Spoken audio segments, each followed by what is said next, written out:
menunjukkan ajarannya. Mudah-mudahan aja. Artinya mereka ini belum siap dengan konsep agamanya.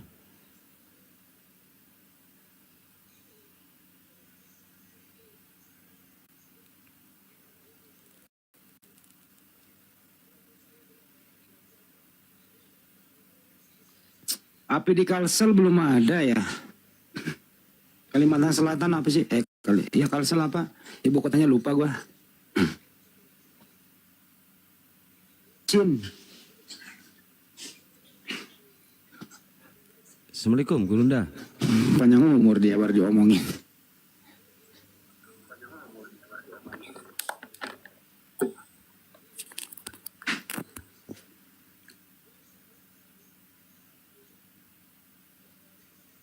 Panjang umur Banyuma baru diomongin. Assalamualaikum warahmatullahi wabarakatuh. Pairing.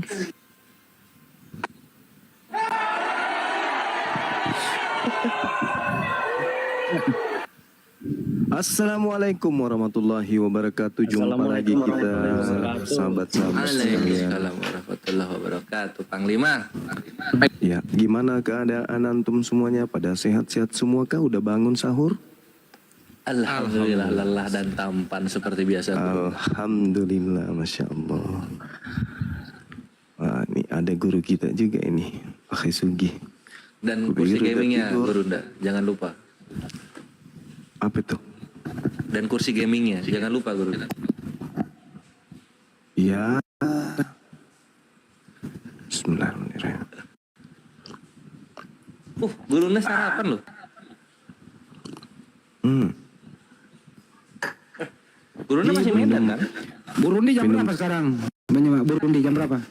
Jam berapa ini? Jam 1 pas. Siang apa malam di sana? Gimana? Di sana siang apa malam? Jam 1 siang. Oh siang, pantesan. Pantesan makan gitu maksudnya. Parah Gurunda batal 2025. Duh, gimana ini Panglima kita ini? Apa itu? Batal Gurunda itu, makan jam 1 siang. Tergantung perasaan. Kalau kita nganggap ini malam-malam jadinya. Kalau kita anggap siang-siang lah. Allahu Akbar, Masya Allah. Ada kabar apa nih sahabat-sahabat sekalian? Kabarnya tadi gini, Banyuma diminta berbagi bahwa kenapa Nabi Muhammad SAW itu kena sihir, banyak cobaannya gitu. Allahu Akbar, Masya Allah. Itu asbabul nuzulnya ayat itu. Keadaan itu yang harus dipelajari kemudian. Kenapa kemudian ada sihir? Karena itu jika bakal diwahyukannya surah apa itu? Al-Falaq. Nah itu dia. Untuk juga salah satu hikmahnya agar beliau itu tidak disembah. Karena Nabi Muhammad itu hampir tidak memiliki kekurangan, kelemahan. Takutnya disembah. Kok sama keterangannya sama saya tadi?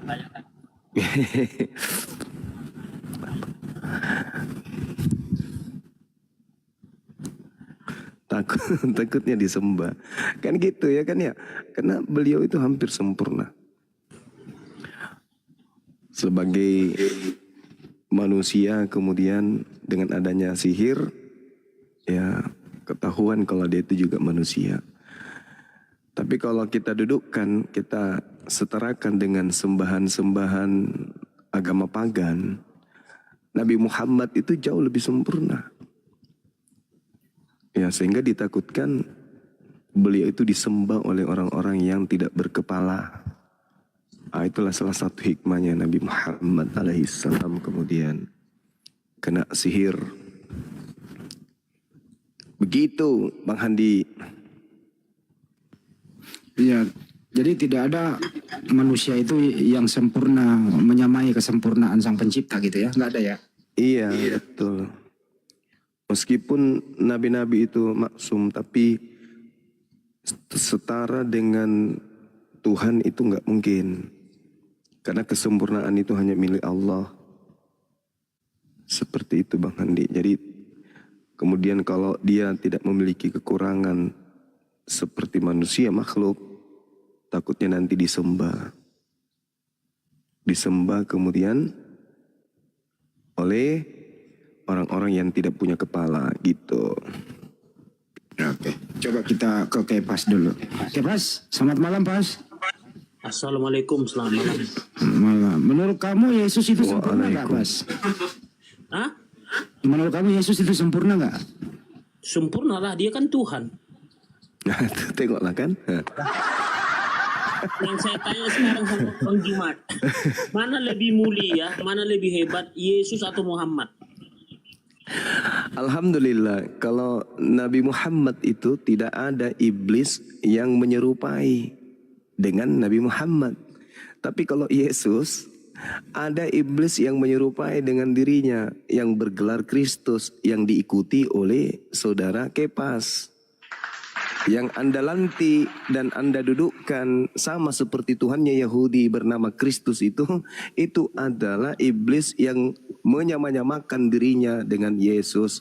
Tidak ada iblis yang menyamanyamakan dirinya dengan Nabi Muhammad. Dengan kata lain, Nabi Muhammad tidak bisa ditiru iblis, sedangkan Yesus bisa ditiru oleh iblis. Di mana dalilnya?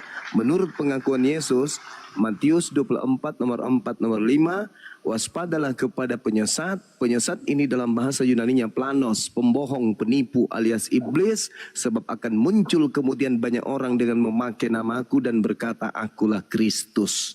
Nah, apa buktinya atas nubuat Yesus ini?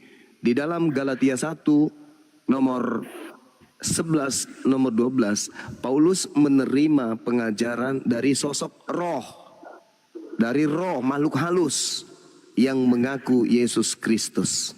Nah, itu bukti bahwa ternyata Nabi Muhammad tidak pernah dijiplak, tidak bisa dijiplak oleh setan, sedangkan Yesus itu ditiru-tiru oleh setan. Begitu Bang.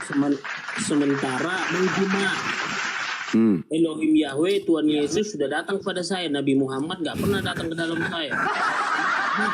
Kebetulan saja Yesus berkata waspadalah kepada penyesat yang datang kepadamu mengaku Yesus.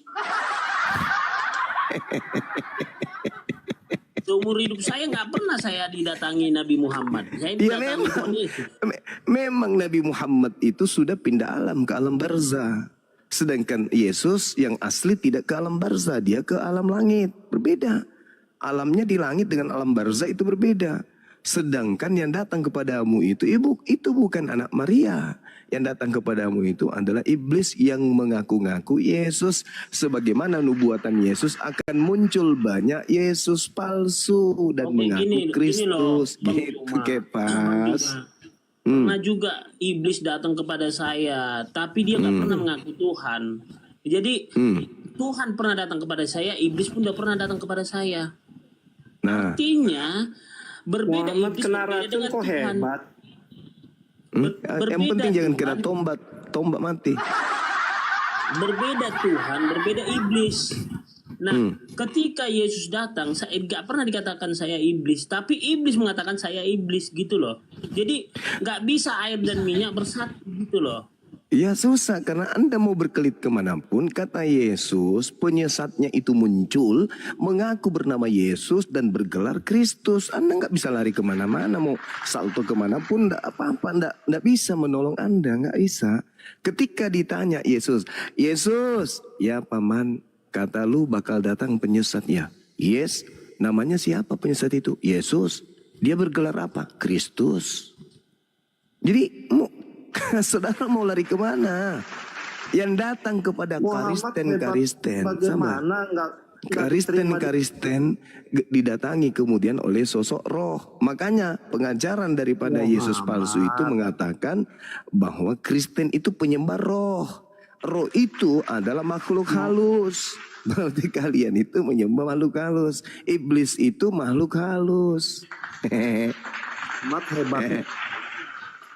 Jangan kau bawa-bawa Nabi Muhammad. Nabi Muhammad kemudian tidak pernah didatangi makhluk Gimana hebatnya? bernama Yesus Kristus. Tak ada hubungannya. Loh, iblis itu memang hebat. Lukas 4 nomor 6. bukan iblis. Iblis berkata, Iblis itu bisa- kepadaku telah diberi kuasa baik di langit maupun di bumi. Iblis itu memang hebat. Sedangkan nabiku Nabi Muhammad hanya seorang nabi. Dia manusia biasa yang kemudian diberi mukjizat oleh Allah Nabi yang untuk kena mengajarkan racun itu Al-Quran kepada artinya seluruh apa? umat Kalau manusia. nabi yang Itu kena- saja. Ya wajar kalau Nabi Muhammad kemudian kena racun, wajar. Namanya juga manusia biasa. Yang bahaya itu andai saja Nabi Yesus menubuatkan Nabi Muhammad. Faktanya yang dinubuatkan oleh Yesus itu adalah sosok penyesat yang bergelar Yesus Kristus. Nabi yang kena racun itu Al-Quran. Kalau Anda berbicara mengenai kena racun, tidak ada orang disalib cuma 3 jam bisa mati. Kecuali orang itu terlebih dahulu diracun, mati karena racun. Yohanes 19 nomor 30, Yohanes 19 nomor 30, setelah orang itu mengecam kemudian asam anggur, matilah dia. Nabiku Nabi Muhammad diracun pada saat perang Badar, 4 tahun masih hidup. Ada orang cuman dijilat-jilatinnya sedikit asam anggur, mampus langsung, gak hitungan jam. Kenyataan bang. Kamu Dan katanya itu Tuhan. cari mayat. Yohanes 19 nomor 30.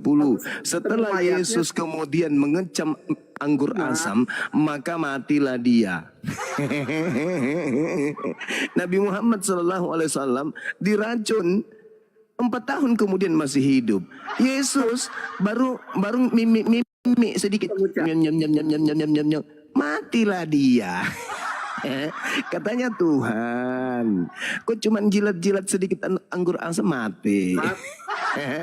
Jadi Yesus yang kau sembah itu saudara, Yesus yang kau sembah itu bukan mati karena disalib, mati karena diracun. Coba jawab. Coba kau baca Yohanes 19 nomor 30.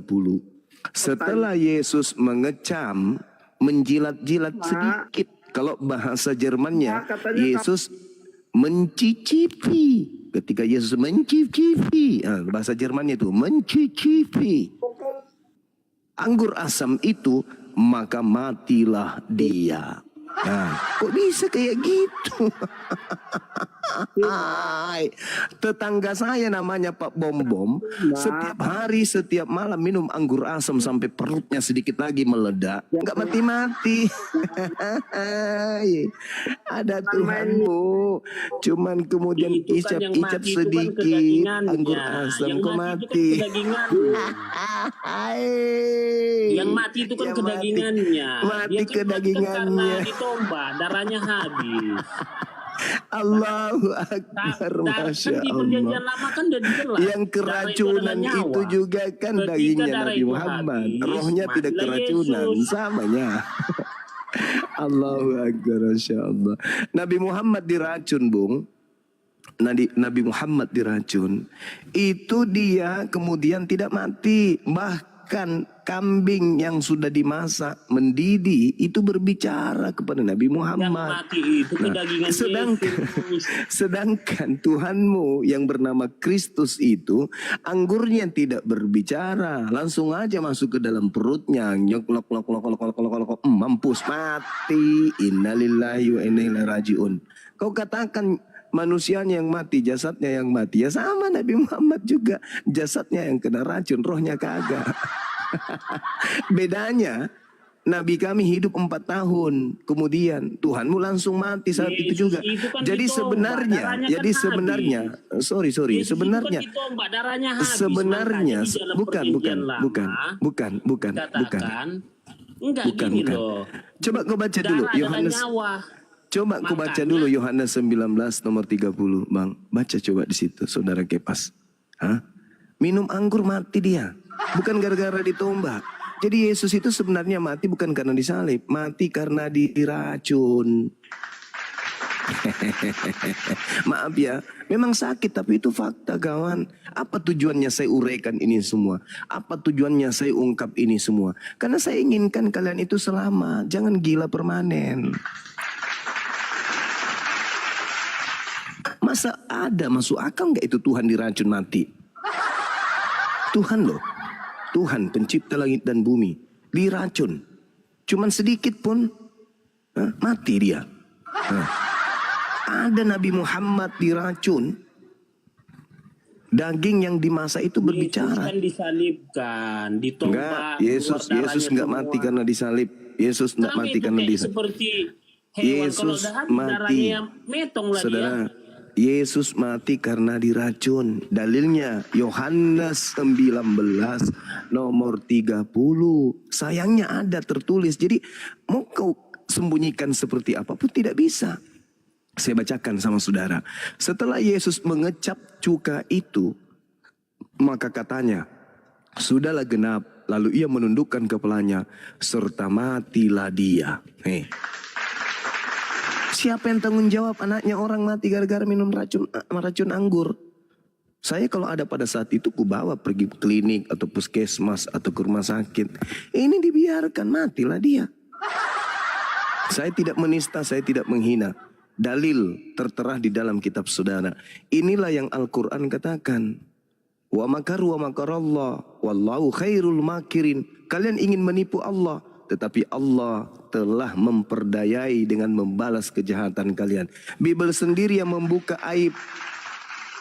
Yohanes 19:30, sesudah Yesus meminum anggur asam itu, berkatalah dia, sudah selesai. Lalu ia menundukkan kepalanya, maka matilah dia. Mati. Jadi dia itu bukan disalib, mati bukan. Tapi karena diracun. Kamu Tidak ada gimana dikatakan. melawan Edi sama saya aja main mute.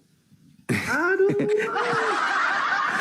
Sesudah Jangan Yesus kejam-kejam minum lah anggur kau asam lawan saya. itu, Saya ini ya, jauh. maka matilah Edi. Yesus. Tapi kamu sudah Mati dia. kejang belum apa-apa. Nah, matinya di mana? Matinya memang di atas salib, karena diracunnya di atas salib. Tapi bukan karena salib yang menyebabkan dia mati, karena racun. Jadi mulai besok kalau bisa saudara Kepas, lepaskan itu kalung salib di leher. Kau ambil racun, botol racun, kau gantung di lehermu. Karena itu adalah simbol kematian Tuhanmu. Gereja-gereja kalau bisa tanda salib itu diganti dengan botol racun. Merek apa yang bagus racun itu? Rundup. Racun rundup. Jangan pula botol balok asin nanti yang kau simpan di situ. Jangan botol vodka, jangan. Ya, anggur saja. Apa racun? Racun rundup atau racun rumput. Karena itu dalilnya, Bung. Ya, sesudah Yesus meminum anggur, anggur. Dia berkata sudah selesai. Lalu dia menundukkan kepalanya. Maka dia pun mati. Mati dia. Memang matinya bukan di kasur. Bukan juga di rumah sakit. Bukan. Memang di atas pohon disalib, digantung. Tapi bukan karena salibnya yang membunuhnya. Tapi yang membunuhnya itu anggur. Jadi Tuhanmu itu mati gara-gara meminum anggur asam. Itu dalilnya, iya, itu kusampaikan. Jadi karena begitu tertulis di kitab tak. Seandainya tidak begitu tertulis di kitab tak, ya mungkin bisa jika kapan kita rubah. Seandainya umat Islam juga tidak nak baca kitab tak, tidak nak pelajari kitab tak, mungkin bisa jadi rubah-rubah sedikit deh. Sedikit mau rubah sedikit supaya orang lain bisa juga toh. Sedikit-sedikit bisa kena framing atau apa kan jomai namanya. Kena tipulah sedikit kan gitu. Jadi bukan karena disalib Yesus itu mati, tapi Yesus itu mati karena minum racun. Nah ini racunnya ini yang mau ditahu apa mereknya supaya kita kasih minum ke Ini loh Bang Juma. Sebenarnya Tuhan kita memang beda, sangat beda. Ya memang beda. Tuhanku itu maha hidup. Tuhanmu mati gara-gara anggur.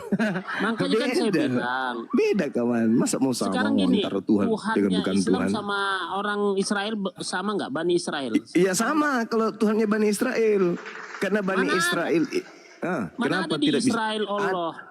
Ada nggak Tuhannya Bani Israel mati kena racun? Yahweh hanya di sana. Di sana dia Yahweh hanya, mana pernah orang itu manggil Allah. Tuhanku maha hidup dan maha mematikan. Tuhannya Yahudi, Ulangan 32:39, maha hidup dan maha mematikan. Yang dikatakan maha itu cuma satu, gak boleh dua. Gak boleh dua. Kalau yang disebut maha itu cuma satu. Maha Esa berarti satu-satunya, gak ada yang lain. Nah, mereka mengatakan Tuhan mereka Maha Esa. Kami juga mengatakan Tuhan kami Maha Esa. Yang Esa itu cuma satu. Berarti Tuhan yang mereka sembah dengan Tuhan yang kami sembah sama. Sedangkan Tuhanmu 3. Beda kita kawan, beda. Beda kelas. Itu tuh Tuhanmu sebenarnya 3. nggak apa, istilahnya memang beda Tuhan kita. Ya memang beda. Oh, Tuhan mana ada Tuhan kami itu mati karena diracun.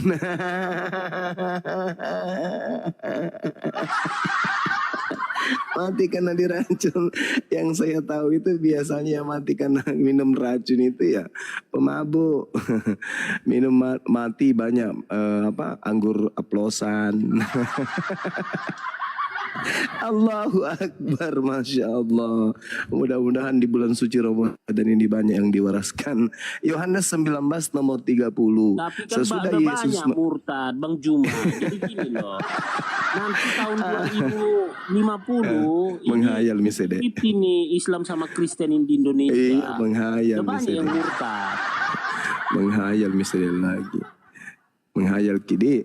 Sesudah Yesus minum anggur asam itu, anggur asam dia minum, anggur asam, maka matilah dia.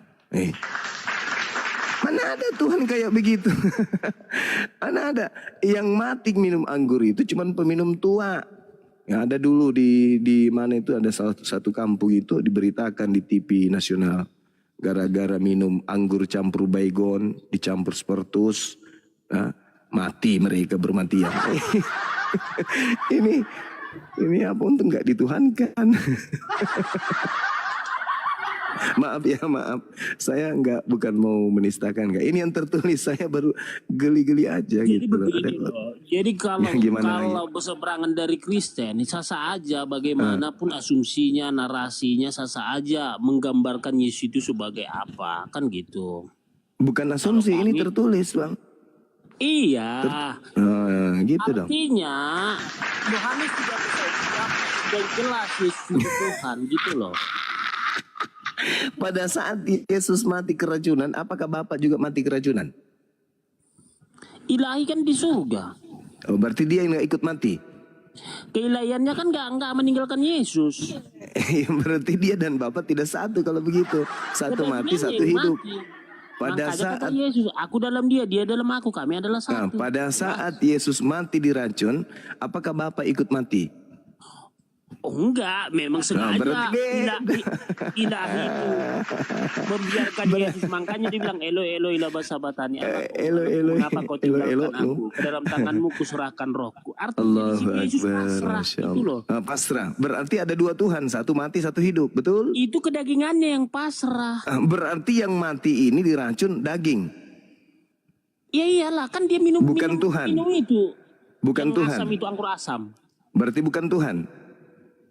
Yesus Tuhan.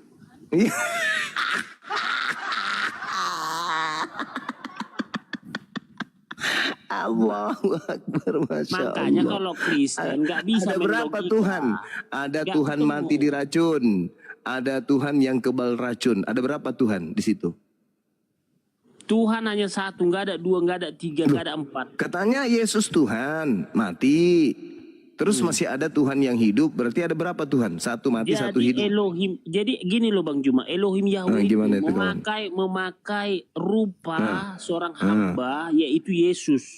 Ya tetapi kan mengosongkan dirinya menjadi daging. Nah, setelah dia mengosongkan dirinya, dia jadi apa?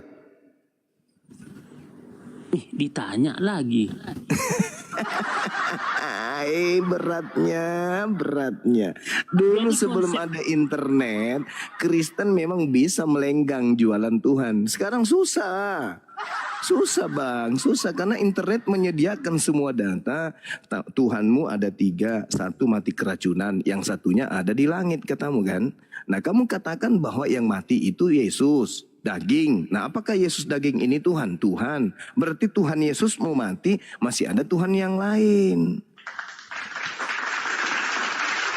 Susah memang, susah karena kamu ingin mengajarkan sesuatu yang 3 menjadi 1. Mustahile kawan, mustahile. Makanya Gak bisa. kan saya bilang sama Bang Juma, kalau Kristen nggak main logika ke dalam keimanan gitu Jadi loh. main apa? Main apa? Makanya di dalam perjanjian baru Rasul Paulus kan katanya kamu akan dianggap bodoh. Berarti memang orang Kristen dalam bertuhan tidak berakal. Memang kalau dia pakai akal pasti bakalan timbul pertanyaan seperti Bang Juma. Jadi kayak gitu loh. jadi Banyak jadi timbul pertanyaan. jadi untuk masuk Kristen, masuk Kristen harus mematikan akal, begitu. Bukan mematikan akal. Lalu tapi bagaimana dia- caranya saya mau masuk Kristen kalau akal saya masih Jadi berfungsi? Begini loh Bang Juma, Tuhan bisa Gimana? apa aja. Dengar dulu Bang Kenapa Juma. lagi Tuhan yang bisa apa aja memang? Yang masalah ini konsep ketuhanannya Kristen. Makanya Ketika saya mau masuk Kristen, saya harus mematikan akal dulu, betul? Makanya Yohanes 1 ayat 1 itu firman manusia. Yang firman menjadi salah itu salah. Yang benar adalah Tuhan menjadi manusia. Kau baca Kolose 6, Filipi 2 nomor 6. Tuhanmu yang dewa itu menjadi kosong dirinya lalu mengambil rupa manusia. Enggak ada lagi Tuhan. Dia sudah menjelma menjadi manusia. Kalau Yohanes 1 itu cuman filsafat, itu filsafat himne Plato yang diambil. Yang benar di dalam konsep Kristen itu harus merujuk kepada Filipi 2 nomor 6. Jadi jangan kemana-mana. Nah ketika Yesus itu mati, ya Tuhan mati dong. Harus diakui dengan jujur itu. Apalagi? Intinya Tuhan Yesus sudah datang, saya udah dimaterai masuk surga. Udah. Iya, yang keluar dari kubur itu yang kamu maksud kan? Betul? Benar nggak? Yang naik ke surga. Iya, Di yang sebelah keluar kanan Allah yang Bapa. keluar dari kubur. Yang Halo keluar dari Suma. yang keluar dari kubur itu kan? Yang Halo kamu maksud? Suma. Yang bergelar Iya, Kristus. yang bangkit naik ke surga. Bisa Itu kau jawab pertanyaanku? masalahnya itu di situ. Itu masalahnya karena Yesus yang asli menjelaskan kemudian akan muncul penyesat bergelar Yesus Kristus dilemparkan keluar dari kubur. Di dalam Yohanes 12 nomor 31 itu tertulis. Dengan Yohanes 14 nomor 30 itu tertulis bahwa iblis itu dilemparkan dari kubur, dilemparkan keluar. Itulah yang menyesatkan. Sehingga muncul kemudian penyesat ini mengaku Yesus Kristus. Karena kalau dia jual namanya Paulus, karena kalau dia jual namanya Paulus nggak laku. Kalau dia jual namanya Andreas, dia jual namanya yang lain tidak laku. Satu-satunya nama yang dijual laku itu Yesus. Makanya iblisnya menyamar menjadi Yesus, penyesatnya nyamar Yesus. Ya, kata siapa? Kata Yesus. Di mana tertulis? Matius 24 nomor 4 nomor 5. Dia akan menyesatkan banyak orang si Yesus Kristus itu. Kalianlah korbannya. Karena Yesus mengatakan kepada Bani Israel, wahai Bani Israel, waspadalah kepada Yesus yang datang kepadamu dengan mengatakan akulah Kristus. Dia akan menyesatkan banyak orang. Banyak orang yang disesatkan oleh Yesus Kristus itulah kalian. Sederhana kan kawan-kawan. Jadi jangan gengsi lah. Temukan kebenaran itu dengan melunakkan hati, fungsikan akal. Anda akan sampai kepada poin kebenaran. Begitu. Boleh saya bertanya? Ya ini kenapa saudara Panada dari tadi keluar naik turun? Dia lagi sarap ya. Saya mau nanya sama Suma. Oleh kau Iya, kurang kenapa? ajar, nggak sopan. Apakah Yesus manusia? Jelas manusia. Kalau yang dilahirkan Maria jelas manusia, bukan kucing, Apakah bukan Muhammad pohon manusia? serai, bukan mangkok. Apakah Tapi dia adalah Muhammad manusia. Nabi Muhammad juga manusia sama seperti Yesus. Oh. Tapi Kristus Dimanakah- yang datang kepada Paulus, Di dengar. manakah Tapi Muhammad dengar. sekarang? Dengar. Tapi Kristus yang keluar dari kubur itu bukan manusia. Di mana tertulis bahwa Kristus yang keluar dari kubur itu bukan manusia? Tertulis di Galatia 1 nomor 11 nomor 12. Jadi yang kau sembah itu bukan manusia, bukan anaknya Maria, Iya, saya tanya. tetapi penyesat yang dalam rupa Yesus Kristus. Gitu kawan, gitu ya. Kalau kamu mengatakan Yesus manusia, Muhammad manusia, Muhammad di mana sekarang? Alam barzah sama seperti Nabi Abraham. Alam barzah. Yesus ada di mana sekarang? Yesus ada di langit, anak Maria ada di langit. Langit. Di mana? Lalu di mana? Langit Ya, di mana langit. cuma? Coba Ya, di yang langit. Yang jelas. Di langit, Yesus anak Maria itu di langit. Tetapi Yesus yang penyesat itu masih ada di bumi, ada di dalam diri-diri kalian. Bertengger dalam diri-diri kalian, itu Yesus. Yesus Kristus yang keluar dari kubur itu masih ada dalam diri Apakah kalian. kamu Tuh. tidak pernah Udahlah bang, Nabi Muhammad manusia, mereka anaknya mengatakan melihat- Maria juga manusia, kan gitu. Jangan kamu bohong. Kasihan umat-umat yang kamu pimpin itu kamu tipu-tipu. Ayo jujurlah Suma. Suma. Jangan kamu suka pelintir-pelintir ayat. Turunin aja tuh bang, dia tuh nggak punya akal. Gimana saudara Kepas? Siapa yang mati diracun Kepas? Gini loh Bang Ju, Yang mati diracun siapa Kepas? Nabi Muhammad. Mati diracun atau Yesus? Nabi Muhammad diracun hari ini masih hidup 4 tahun ke depan. Yesusmu diracun detik ini juga mati. Gimana ini kawan? Kok jadi liar? Cara bicaramu jadi liar. Padahal jelas-jelas yang mati diracun itu Yesus. Gimana dong? Yohanes 19:30 loh itu. Sesudah Yesus meminum anggur asam itu, berkatalah dia, sudah selesai. Lalu Yesus menundukkan kepalanya dan dia pun mati. Mati. Inna lillahi wa inna ilaihi raji'un. Telah berpulang ke rahmatullah Yesus Tuhannya saudara Kepas. Kami umat Islam turut berduka cita.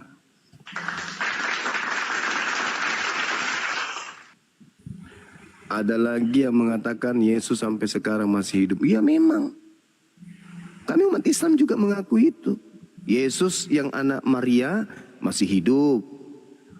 Yesus yang keluar dari kubur juga masih hidup. Kami akui itu. Kami akui. Yesus yang keluar dari kubur itulah yang membimbing kalian. Ya, ibadah minggu, makan babi. Itulah yang membimbing kalian.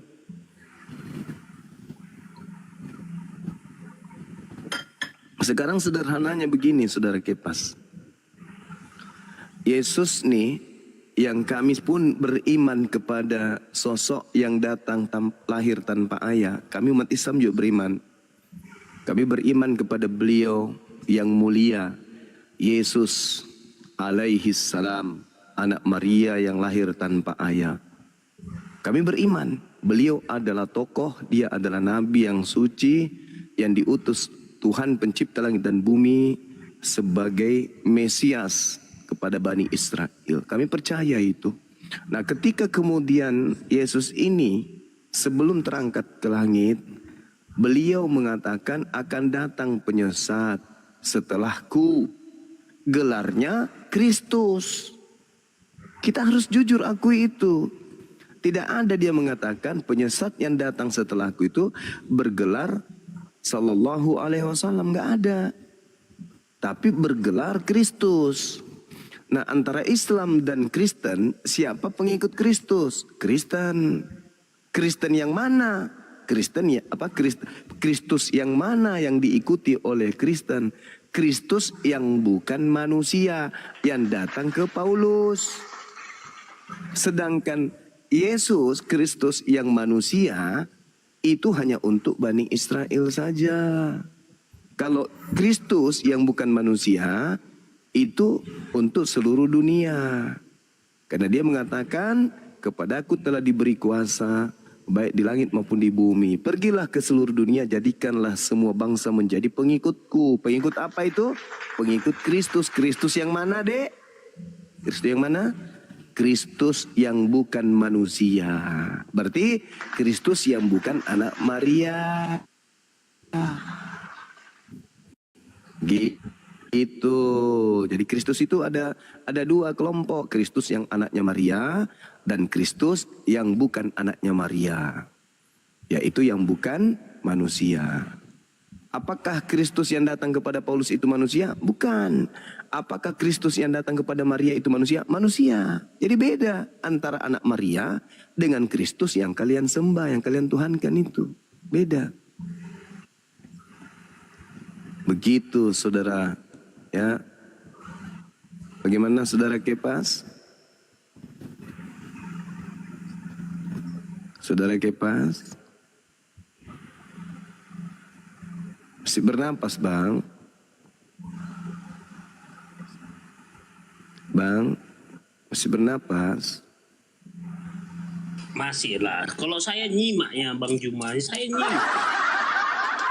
Ya, syukurlah. Saya masih punya etika, kalau orang ngomong saya nyimak. Oh ya, baguslah. Artinya Kristusnya adem.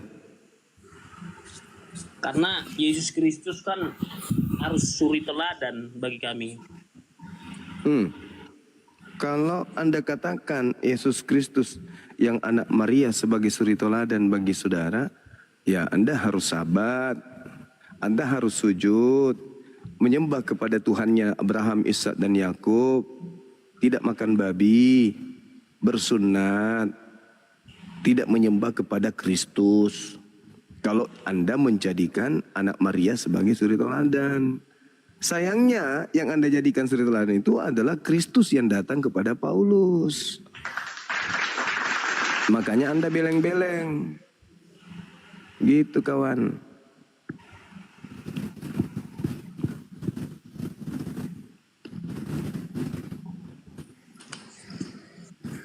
Tapi itulah yang saya bilang, penyesaran itu selalu datang terlambat kalau menyangkal Yesus sebagai Tuhan.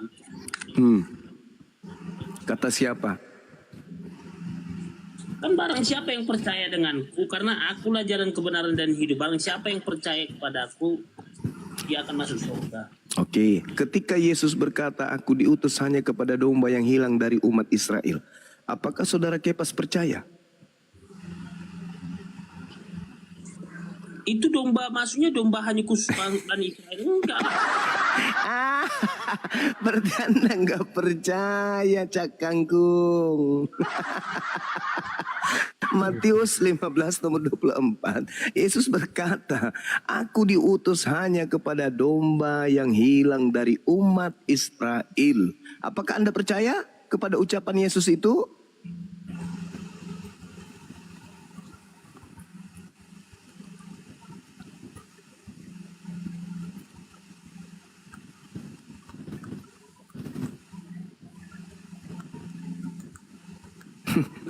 Ini ya, bukan.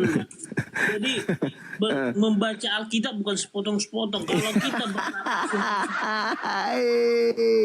Kan ini harus percaya kepada Yesus. Berarti ucapan Yesus yang harus Anda imani kan ya.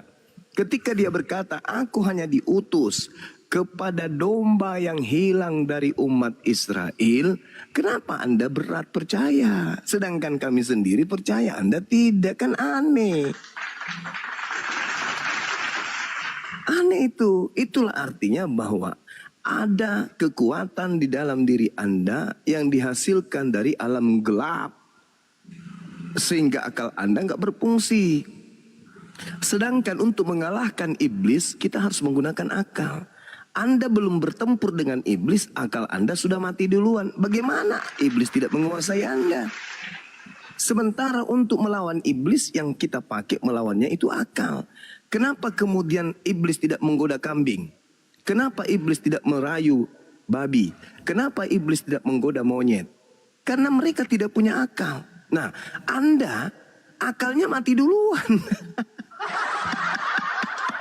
Sedangkan senjata untuk melawan iblis itu adalah akal kita manusia. Ketika kemudian perintah Tuhan untuk menyembah Dia, hakikat yang maha tinggi, yang harus kita pakai sandaran untuk menopang itu adalah akal kita. Ketika akal kita matikan, maka panci bolong pun bisa kau tuhankan. Ya, bahkan kloset bekas yang tidak dipakai lagi bisa kau sembah. Kenapa? Karena akalmu mati duluan. Maka tidak heran ketika kemudian Yesus ditemukan mati dan kau mengatakan Dia Tuhan, kamu jadinya akal-akalan. Yang matikan kemanusiaannya. Loh, kan memang kau sembah kemanusiaannya. Yesus itu dikatakan Yesus karena terdiri dari daging dan ruh. Kalau Yesus tinggal daging, dikatakan mayat. Kalau Yesus tinggal ruh, maka dikatakan Dia makhluk halus. Bukan Yesus lagi. Belum pernah kemudian ada orang meninggal, mayatnya terbuyur kaku, kemudian ada orang datang ingin memandikan. Mana bom-bom? Kita mandikan bom-bom yuk. Enggak ada. Orang datang mengatakan apa? Mana mayatnya? Biar kita mandikan. Enggak disebut lagi mana bom-bom. Karena bom-bom sudah meninggal dunia, tidak lagi disebut namanya. Enggak, karena dia bukan lagi manusia. Oh, dia masih hidup aja bukan manusia kok, apalagi sudah mati. Jadi orang datang ingin memandikan dia, ingin kemudian merias pengantin pakai baju gaun pengantin wanita, karena di sana nanti Pak Bom menjadi mempelai wanita.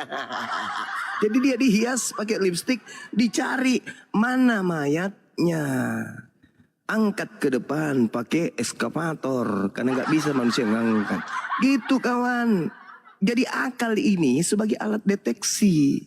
Kalau akal sudah mati, apa bedanya saudara Kepas dengan kambing? Gak ada bedanya. Cuman beda di jenggop. Jenggop Anda warna kehitam-hitaman, kambing ke kuning-kuningan. Itu aja bedanya. Tapi sama-sama tidak menggunakan akal. Iblis tidak menggoda lagi mereka. Kenapa? Karena mereka tidak punya akal. Anda yang digoda sehingga akal Anda dimatikan. Samalah Anda binatang. Al-Quran malah mengatakan ulaika hum syarrul bariyah. Kalian yang dititipkan akal tapi Anda mematikan akal, Tuhan saya mengatakan itu lebih rendah dari kambing. Kambing tidak berakal karena memang tak ada akal. Wajar dia jadi kambing, bunyinya cuma mbek. Nah, Anda dikasih akal tapi Anda tidak memfungsikan akal, maka Tuhan saya mengatakan ulaika hum syarrul bariyah. Mereka itu seburuk-buruknya makhluk, lebih buruk dari setan. Sesetan-setannya setan masih mengakui bahwa Tuhan itu maha suci. Setan masih mengakui bahwa Tuhan itu tidak pernah menjelma. Tuhan tidak pernah diakui oleh setan mati. Tetapi Anda manusia yang bukan setan mengatakan Tuhan pernah mati. Tuhan pernah jadi bayi. Tuhan pernah lapar. Tuhan pernah ditampar, diseret, ditelenjangin, dipotong nonotnya, digantung dan seterusnya. Artinya Anda lebih kesetanan daripada setan. Sesetan-setannya setan, tidak pernah setan menyembah setan. Tapi sekepas-kepasnya kepas malah menyembah iblis yang ngaku Kristus. Minum dulu saudara Kepas. Maafkan saya, minum dulu. Minum. Minumlah. Minum. Ya, minum. Alhamdulillah. Alhamdulillah. Gitu saudaraku Kepas, ya. Jadi Yesus pun berpesan kepada muridnya, bukan? Kasihi Tuhan dengan apa? Bukan dengan iman. Yesus meminta kepada murid-muridnya mengasihi Tuhan itu dengan akal budi. bukan dengan iman. Di dalam kitab saudara diterangkan sangat jelas itu. Kasihilah Tuhanmu dengan segenap akal budimu. Matius 22, nomor berapa itu? Ya, nomor 37 ya. Itu jelas itu kawan. Jadi kalau kamu percaya kepada Yesus, maka kamu harus mengasihi Tuhan dengan akal. Sedangkan ketika kamu mengasihi Tuhan dengan akal, mustahile kau menyembah makhluk bernama Yesus Kristus. Justru karena kamu tidak mengasihi Tuhan, maka kau asal menyembah saja. Kau percayalah makhluk yang datang kepada Paulus. Kau sembahlah dia. Kenapa? Karena kau tidak menggunakan akalmu. Barusan tadi kau katakan di Kristen itu tidak menggunakan akal. Berarti ketika ada orang murtad mau masuk ke Kristen, harus matikan akal dulu. Samalah seperti Saifuddin Ibrahim. Ditinggalkan anak istrinya, ditinggalkan istrinya, hartanya, ditinggalkan kemudian negaranya. Kenapa? Demi untuk mematikan akalnya ikut menjadi seperti Kepas. Ketika dia Islam, Saifuddin Ibrahim, ketika dia Islam, dia tidak pernah menghujat Yesus. Dia tidak pernah menghinakan kemudian. Tapi ketika kemudian dia murtad menjadi Kristen, dia menghinakan Nabi Muhammad. Artinya apa? Cahaya Tuhan yang ada pada dirinya mati. Nggak berfungsi lagi. Itulah yang terjadi. Jawab Yesus kepada mereka. Kasihilah Tuhan Elohim dengan segenap hatimu, dengan segenap jiwamu, dan dengan segenap akal budi. Tak ada iman di situ kan? Anda tidak iman? Tak ada. Coba Anda buka. Mana tahu saya salah. Matius 22 nomor 37. Dengan segenap akalmu, dengan segenap jiwamu, dengan segenap hatimu, kamu harus mengasihi Tuhan dengan 3 alat komponen tadi. Ada nggak iman di situ? Nggak ada. Nggak ada iman. Karena ketika akal kita bekerja kawan, maka iman kepercayaan kita itu akan mantap. Contoh nih, contoh. Anda melihat bara api. Anda melihat bara api. Konsep pertama adalah dengan hati. Ketika kita melihat bara api, kita harus berkata dalam hati, ini apa ini? Panas atau dingin? Ini bisa dimakan atau bisa diminum? Atau ini bukan benda yang bisa dimakan? Lalu kemudian kita olah dengan jiwa kita. Setelah kita tahu ini barangnya panas, setelah kita tahu barangnya ini membuat tangan melepuh, maka jiwa kita harus kita selamatkan, jangan disentuh. Jangan disentuh. Itu 2 lolos. Yang terakhir, akal. Ini bara api. Kalau saya pegang, panas. Melepuh pasti. Bahaya ini kalau saya pegang. Maka kedepannya apa yang muncul? Kerjasama antara hati, jiwa, dan akal membuat orang itu memiliki kepercayaan, memiliki iman. Apa imannya? Jangan kau sentuh barang ini. Karena bila mana kau sentuh, tanganmu akan melepuh. Tanganmu akan terbakar. Itulah iman yang betul. Jadi kepercayaan bahwa bara api itu akan membakar tangan bila disentuh, itu adalah kepercayaan yang dihasilkan dari olahan hati, jiwa, dan akal. Tapi kalau manusia tidak punya hati, tidak punya jiwa, dan tidak punya akal, maka bara api itu bisa saja dianggapnya cendol. Bisa. Kenapa? Dia tidak pakai akal. Dipegangnya bengkak, melepuh tangannya. Jiwanya tidak terselamatkan. Mati dia, hatinya buta jadinya. Ini yang perlu saudara pahami. Jadi ketika asal mangap saja, asal congor, asal percaya, yang ada hanya membantah. Yesusnya mengatakan, hatimu. Setelah itu apa? Jiwamu. Setelah itu apa? Yang terakhir, akalmu. Kerjasama antara hati, jiwa, dan akal dalam satu objek akan melahirkan suatu kedikdayaan percaya kepada sesuatu. Ayo. Tapi kalau akal mati, sekali lagi saya katakan, kalau akal mati, meskipun hatimu itu ada, jiwamu sebagai manusia ada, tetapi akalmu mati, sendal bolong pun bisa kau tuhankan. Tuh. Itu. Makanya harus berhati-hati. Mengasihi Tuhan harus dengan akal. Karena kalau kita tidak mengasihi Tuhan dengan akal, ya tempat ayam mengeram pun bisa kau sembah. Karena kau tidak pakai akal. Coba Anda ke pasar memilih pakaian, memilih makanan. Akal kan? Akal. Apapun jadi akal. Anda pulang ke rumah. Kalau Anda tidak punya akal, Anda masuk rumah melalui jendela. Akal tidak berfungsi.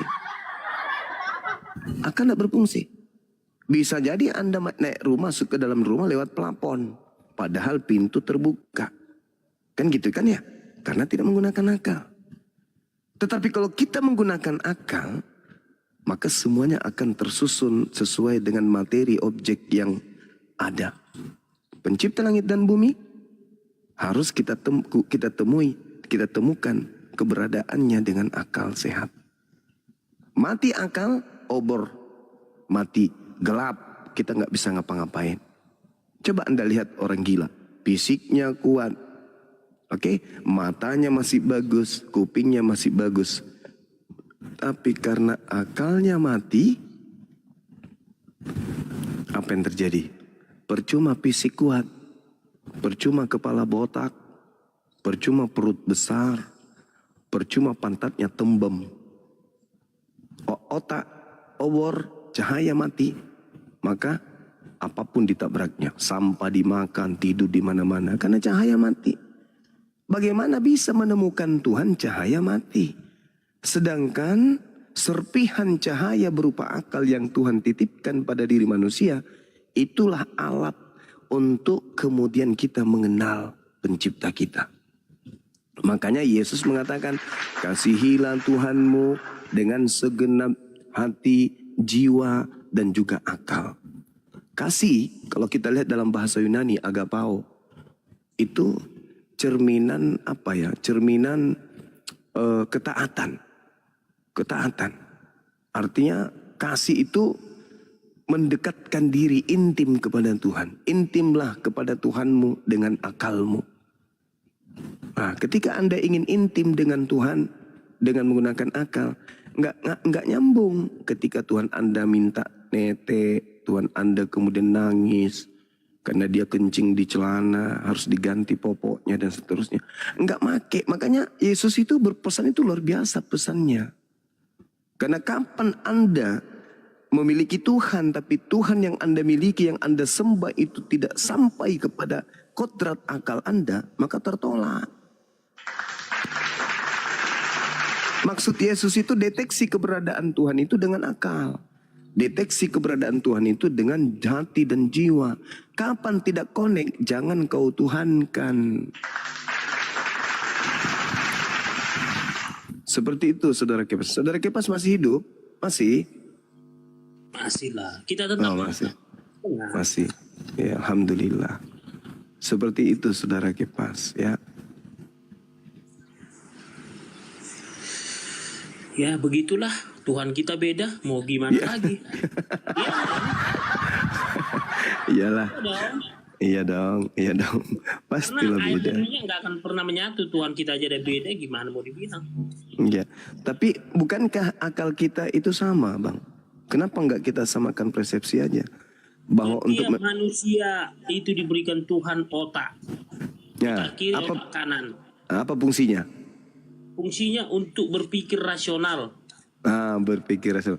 Masuk rasionalkah ketika Tuhan kemudian itu mati dibunuh oleh ciptaannya? Kalau Kristen pakai logika, udah nggak Kristen lagi, pasti banyak pertanyaan seperti Bang Juma gitu loh. Dengan kata lain, ketika seseorang ingin menjadi Kristen, maka logikanya harus dihilangkan. Betul? Pasti dong. Kalau main logika 1 tambah 1. Dengarkan itu teman-teman, dengarkan. Jadi jangan pernah bermimpi bisa mengalahkan orang Islam berdebat tentang agama. Karena agama kalian landasannya no akal. Kalian akan tetap kalah. Karena kalian tidak menggunakan akal. Bagaimana mungkin seorang yang melihat seekor sapi ingin mengalahkan orang yang melihat sapi dengan akal? Yang melihat sapi dengan bukan akal, dia katakan itu adalah jangkrik, itu adalah walang sangit. Tapi yang menggunakan akal, enggak, itu sapi. Kalian yang tidak menggunakan akal tetap saja mengatakan enggak, itu adalah padale. Anda melihat bom-bom, Anda mengatakan bom-bom ini adalah manusia. Itu tidak pakai akal. Karena kelihatannya bom-bom itu ya gorila berbulu jangkrik. Gitu kawan. Jadi kalau Anda menggunakan akal, Anda tidak mungkin menjadi Kristen, kata saudara Kepas. Betul itu, betul. Harus kita hargai. Harus kita hargai. Jadi Pak Bom-Bom harus sadar ini. Menurut Profesor Kepas, ya, tidak mungkin orang berakal bisa masuk Kristen. Tidak mungkin. Karena di dalam konsep bertuhan yang Kristen tidak boleh menggunakan logika. Tapi harus menggunakan logila. Kan gitu. Itu. Karena kapan pakai logika, mustahil jadi Kristen. Betul itu, saudara Kepas ini harus kasih penghargaan. Besok saya kirim sandal jepit ya bang ya. Jadi jangan sosokan bom-bom mau lawan Bang Zuma. Jangan sosokan orang bertanya apa siapa yang mencuri kitab suci kok bahas kutu pula dengan belalang. Ternyata memang dasar pijakan keyakinanmu itu bukan akal. Pantaslah kayak gitu. Sekarang dia kejar-kejar saya terus mau diskusi lagi. Lukanya belum sembuh padahal. Masih mau lagi mengulang luka baru. Allahu Akbar, Masya Allah. Gitu ya saudara Kepas. Jadi Tuhan kita beda ya Kepas ya. Tidak beda lah. Ya beda. Kalau Bang Juma kan Allah, kalau saya kan Yahweh, Elohim Yahweh. Kok Yahweh lagi? Kok Yahweh? Mana ada Yahweh pernah mati diracun? Ada-ada aja ini.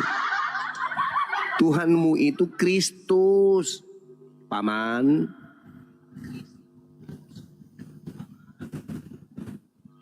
Yahweh tidak pernah bergelar Kristus. Malam Bang Juma, Assalamualaikum. Malam kawan, malam silakan. Mungkin ada yang bisa kita bagi dua aja ya, nggak usah Kepas. Ya diskusi ini sih menarik ya. Iya. Para panglima ya, memang secara logika banyak sekali kejanggalan yang didapatkan dalam. Suaranya kecil bang, digedein dikit bang.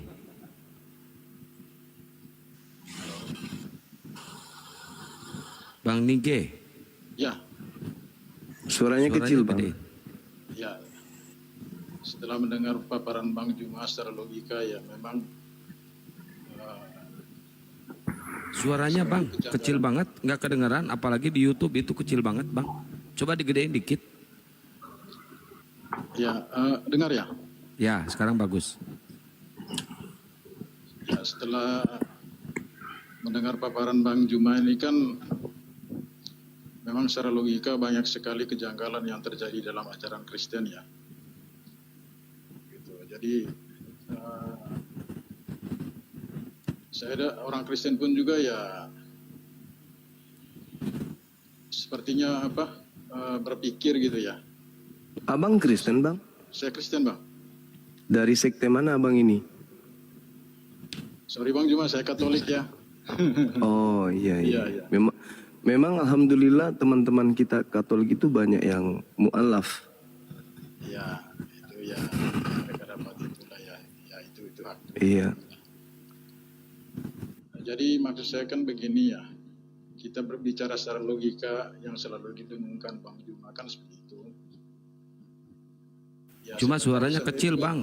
Gedein dikit, kasihan yang di YouTube bang, pengen denger.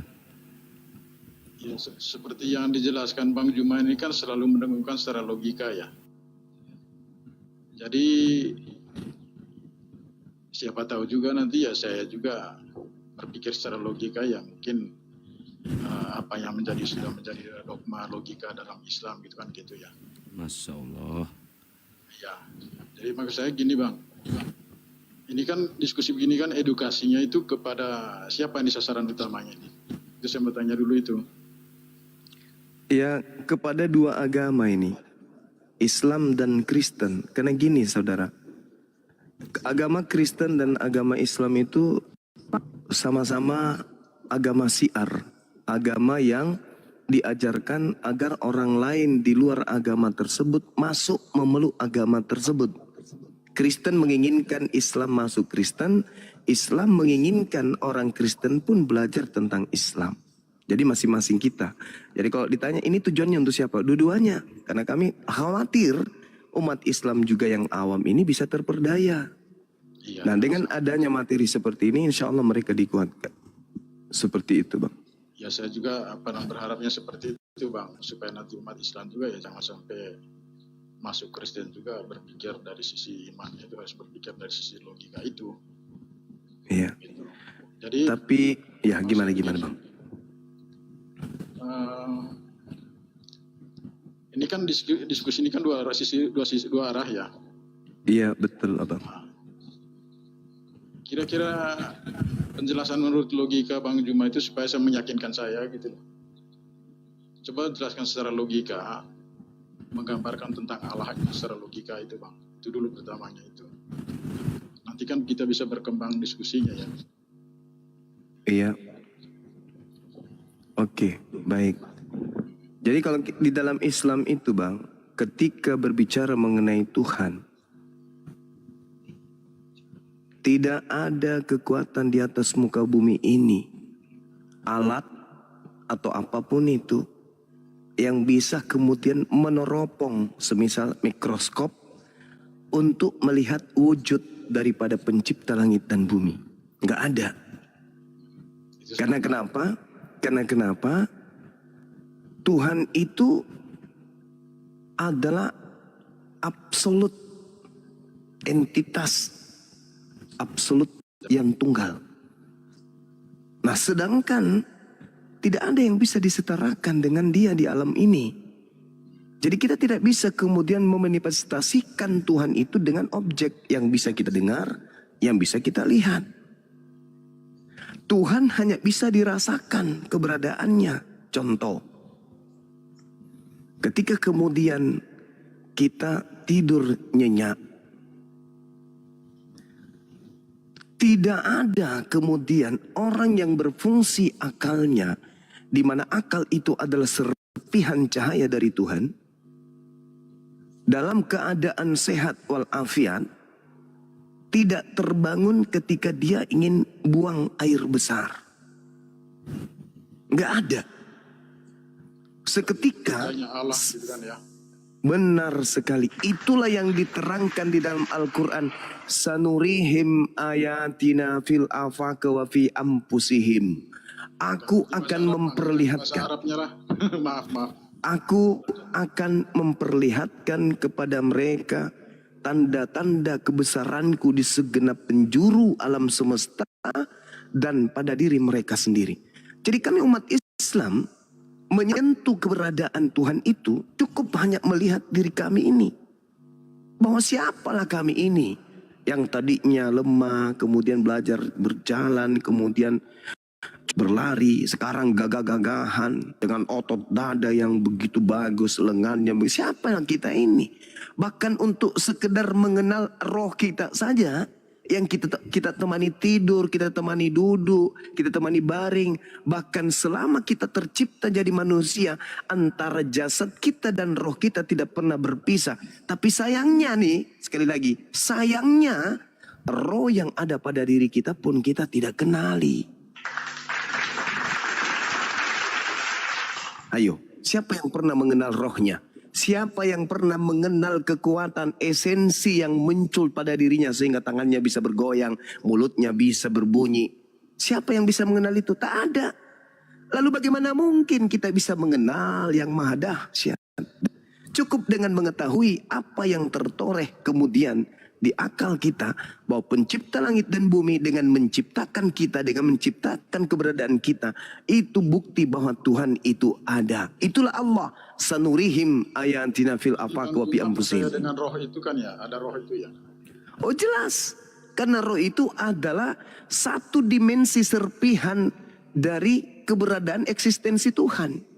Dengan adanya roh kemudian manusia yang berakal akan mengetahui bahwa segenap gerak rasionalitas akal budi, estetika budi, pekerti yang kita rasa, yang kita anut, yang kita yang kita lihat, itu semua adalah ruh manusia yang memiliki substansi imateri yang jelas, bisa membuat gerak dan seterusnya. Gitu Bang. Juma kan percaya dengan roh itu. Dari mana Bang Juma mengetahui roh itu?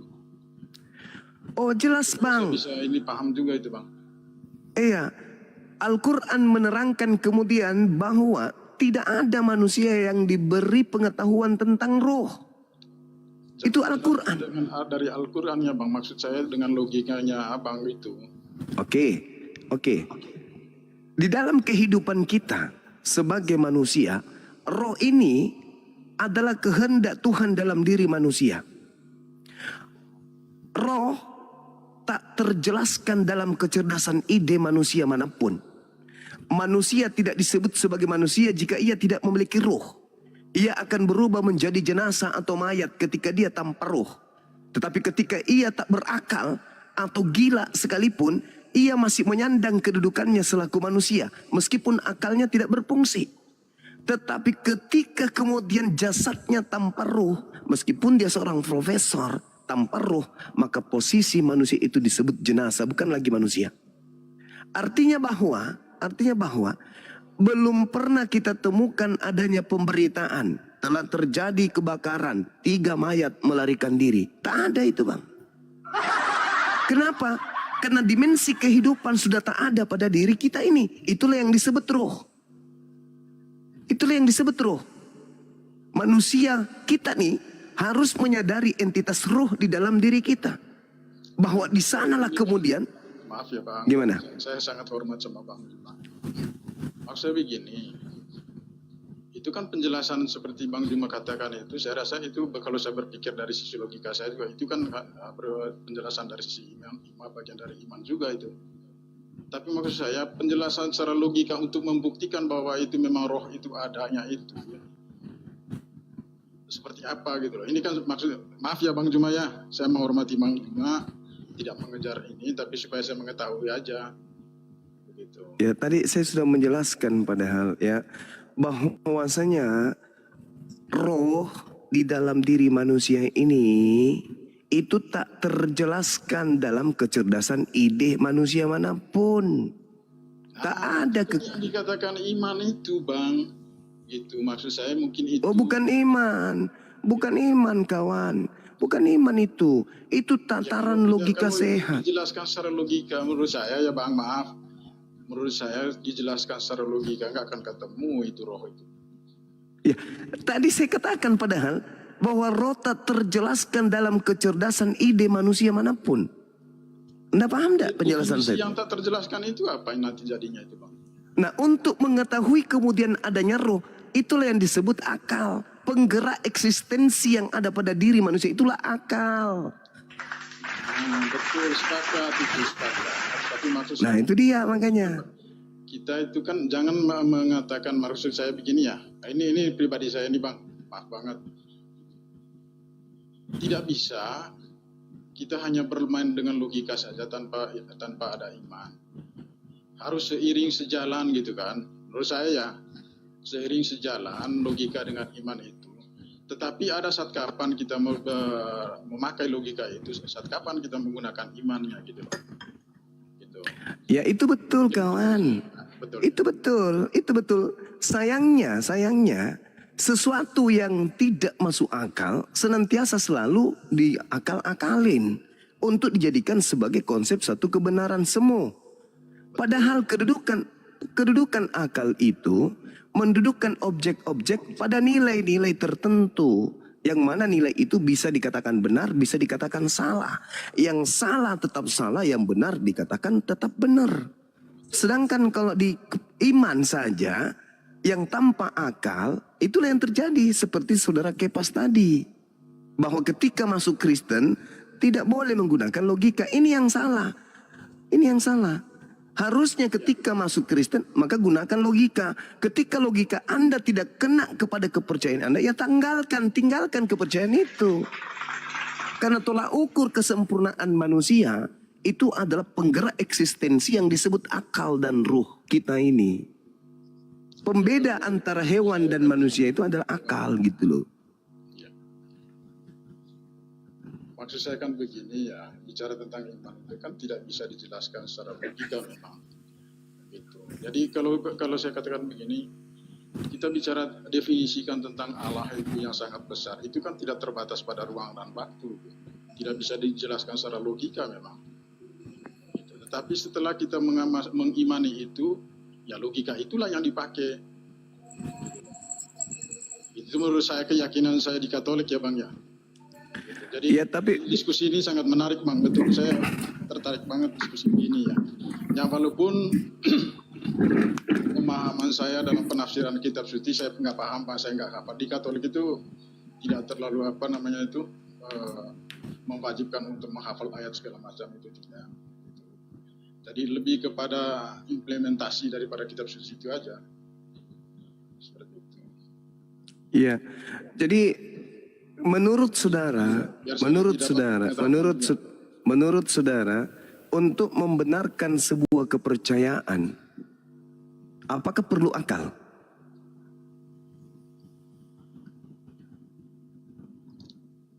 Untuk membenarkan sebuah kepercayaan, ketika saya sudah percaya, Akal tidak berfungsi, hah? maka akal dimatikan. Oh enggak. Nah, itulah yang saya tanya. Untuk kemudian mengetahui iman itu benar atau tidak, apakah akal dibutuhkan? Akal kita dibutuhkan itu setelah kita mengimani itu Bang. Itu menurut saya. Maaf saya bicaranya tidak Bagaimana mungkin bisa seperti itu? Kalau misalnya ada orang percaya bahwasanya bara api itu dingin, apakah itu boleh dicerna dengan akal atau hanya diimani saja? Loh, kalau analoginya begitu ya Bang, ini kita diskusi. Kalau analoginya begitu, misalnya bara api itu, saya harus tahu dulu, begitu saya pegang, oh ternyata logika saya bermain, oh ini panas, oh ini dingin, oh ini tidak terlalu panas. Lalu bagaimana dengan kepercayaan yang orang mengatakan bara api itu dingin? Setelah dia menyentuhnya, Harus dia rubah. setelah dia menyentuhnya, logikanya baru berjalan itu. Berarti dia harus menanggalkan kepercayaannya bahwa bara api itu dingin, betul? Oh bukan menanggalkan kepercayaannya, saya harus tahu dulu di dalamnya itu, menyentuhnya dulu, saya harus memegang dulu bara api itu. Nah logika saya bermain di situ. Enggak. Apakah Ada kalau kan misalnya ini memang panas, maka tangan saya akan pulang. Gitu. Kan Tapi kalau ada ini setengah orang- masih bisa saya pegang, maka tangan saya mungkin tidak terlalu mundur begitu kan gitu. Hanya untuk orang-orang misalnya gini Bang. Anda punya anak, Anda ajarkan menyembah kepada anak Maria. Apakah dia menggunakan proses akal dulu atau imani aja ikut bapaknya? Bang, logika kita bermain itu kan setelah kita di dalam, di situ kita mengetahui, oh ini ajarannya tidak baik, oh ini ajarannya benar. Nah, itulah pertanyaan saya. Ketika kemudian anak Anda besar bertumbuh, apakah mereka mengolah kemudian iman mereka terlebih dahulu, atau dia hanya didoktrin untuk mempertuhankan Yesus, anak Maria? Oh enggak, saya tidak mendoktrinkan. Kalau ke anak saya, ya saya tidak mendoktrin ke anak saya, tetapi saya punya kewajiban untuk mendidik mereka untuk menjalankan apa yang saya jalani, gitu loh. Ya, coba bagaimana Anda mempermainkan logika dia? Bagaimana mereka sudah memahami dengan akal mereka di situ. Kalau merasa dalam logika mereka itu tidak masuk dalam ajaran Katolik saya, silakan. Saya itu Ya, ini yang menarik, Bang. Dia di mana dia bisa. Ini yang menarik, Bang. Bagaimana Anda bisa melogikakan kepada anak Anda seorang Tuhan yang bayi imut? Coba kita buktikan ini dulu. Bukan cuma omon-omon. Coba. Bagaimana Anda bisa meyakinkan anak Anda ada Tuhan yang pernah menjadi bayi dilahirkan oleh seorang manusia? Bagaimana Anda bisa melogikakan itu kepada anak Anda?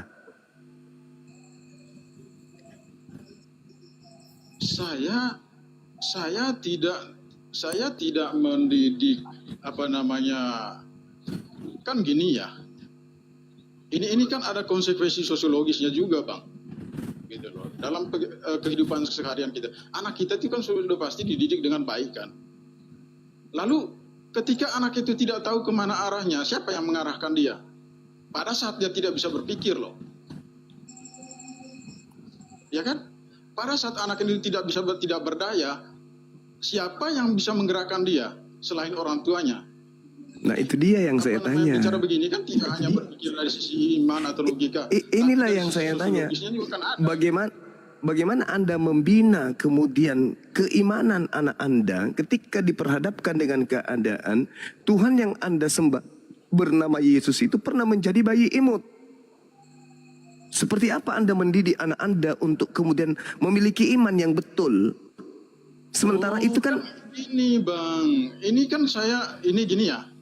Anak baru lahir. Saya membesarkan dia, mendidik dia. Karena dia tidak tahu dia kemana nanti arahnya itu ya. Saya sebagai orang tuanya sebagai Katolik, saya mengajarkan dia sebagai Katolik. Iya, gitu itu kan? dia yang saya tanya, saudara. Sebentar dulu, di situ dia bermain logika, Bang. Nah, bagaimana logikanya main ketika ada Tuhan jadi bayi? Logika apa yang bisa dia pakai? Kalau misalnya logikanya dia tidak masuk di situ, silakan aja. Andanya yang saya tanya, Anda yang saya tanya, bagaimana Anda membodohi anak Anda untuk bisa mempertuhankan anak bayi? Lalu bagaimana cara Anda membuat dia bertuhan kepada bayi kalau tidak membodohinya? Coba. Bagaimana Anda kemudian menipu anak Anda untuk mempertuhankan seorang bayi kalau Anda tidak menipu dia? Bagaimana caranya? Jangan berpikir dari sisi itunya dulu, Bang. Justru karena itu saya tanya, bagaimana cara Anda kemudian? Logika saya mentok di situ. Oke. Logika saya mentok di situ. Coba Bang Juma jelaskan seperti yang Bang Juma tanyakan ke saya gitu. Jelaskan ke saya biar saya tahu gitu, biar saya paham. Lah, kami sederhana. Qul huwallahu ahad. Allah itu Maha Esa. Allah Maha Esa. Lam yalid walam yulad. Dari mana anak itu tahu kalau Allah itu Maha Besar? Ya, jelas alam semesta ini udah cukup. Tidak mungkin alam semesta ini diciptakan oleh anak bayi. Ayo. Makanya itu, Ayo. Bang, itu logika makanya apa? Bermain di situ, betul itu. Ya makanya apa? Tapi Saya kan, mengajarkan anak saya alam semesta ini nak diciptakan oleh hakikat yang maha besar. Masuk akal nggak? Masuk akal nggak? Masuk akal. Sementara Anda mengajarkan anak Anda alam semesta ini diciptakan anak bayi. Percaya nggak gitu loh anak Anda? Oh percaya dong. Sekarang saya tanya kepada saudara, masuk akal tidak? Masuk akal kagak? Kalau pencipta alam semesta ini adalah maha besar, masuk akal nggak? Masuk akal. Masuk akal nggak kalau pencipta alam semesta ini anak bayi? Nggak masuk akal. Logikanya Bang Juma, saya mengikuti. Allah Maha Besar. Yes. Ya kan? Bagaimana cara Bang Juma membuktikan Allah itu Maha Besar? Logika Bang Juma. Alam semesta ini. Alam semesta ini buktinya. Alam semesta ini buktinya. Siapa yang mampu menciptakan bumi ini? Ini baru bumi loh. Ini baru bumi. Siapa yang mampu menciptakan?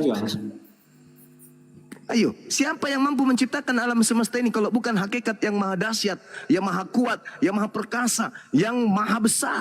Itulah imannya, Bang. Masuk akal nggak itu? Masuk akal tidak, Paman? Masuk akal nggak? Masuk akal nggak? Aduh apa? Masuk akal nggak? Tanya dulu saudara, kejujuranmu dulu kawan. Kejujuranmu dulu, saya minta kejujuranmu dulu saudara. Masuk akal tidak alam semesta yang begitu dahsyat ini diciptakan oleh hakikat yang maha besar? Masuk akal nggak? Masuk akal. Masuk akal nggak kemudian alam semesta yang diciptakan oleh bayi imut? Itulah yang saya katakan kawan. Anda ketika bernarasi tentang bara api, oh saya pegang dulu, nenek lu kiper. Tak ada konsep itu di Kristen. Di Kristen itu imani aja, bara api itu dingin. Imani aja, Yesus si bayi inilah pencipta alam semesta. Itu yang ada. Makanya Kepas itu lebih jujur daripada Anda. Kepas jauh lebih jujur bahwa dalam Kristen tidak boleh pakai akal dalam beriman. Kristen itu cukup imani aja. Datang Anda gengsi-gengsian. Padahal ujung-ujungnya ke situ juga. Malu. Lebih bagus kayak Kepas. Malu di awal daripada kayak Anda. Malunya di belakang. Kan gitu kawan. Jadi kesimpulan saya di dalam Kristen tidak boleh pakai akal. Kalau masih mau jadi Kristen jangan pakai akal. Itu kata Kepas dan saya katakan itu betul. Karena tidak mungkin Kristen ini konsepnya rasional, nggak mungkin. Bagaimana mungkin bisa rasional? Tuhan pencipta langit dan bumi jadi bayi.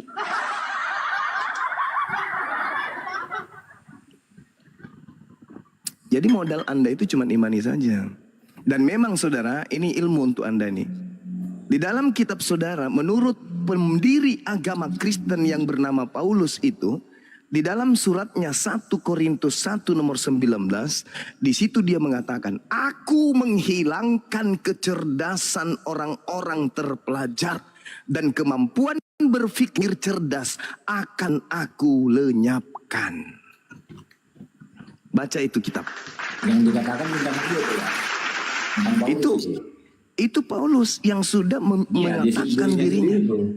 Ya, 1 Korintus 1:9, aku akan menghilangkan kecerdasan orang-orang terpelajar dan kemampuan berpikir cerdas akan aku lenyapkan.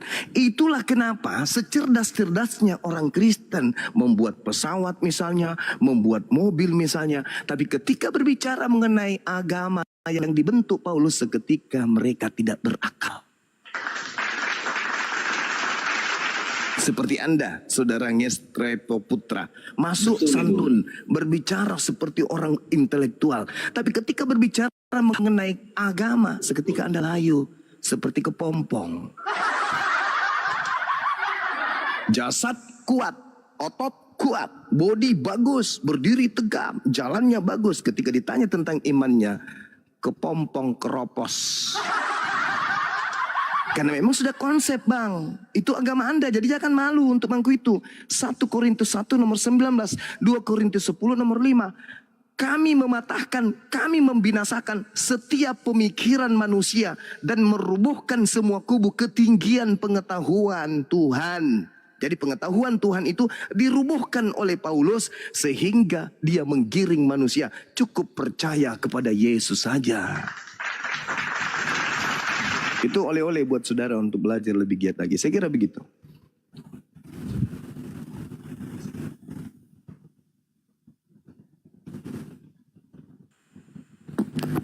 Boleh saya tanggapi bang? Boleh. Saya udah nyimak Bang Juma ini dari tadi. Mungkin dengan kata lain bisa dibilang gini bang. Tentang iman Kristen. Saya Kristen. Di dalam beriman, kita tidak boleh mengandalkan akal. Mungkin itu sebutan lainnya. Kenapa? Karena kalau kita mengandalkan akal, Tuhan itu bisa melakukan banyak hal yang di luar jangkauan akal manusia.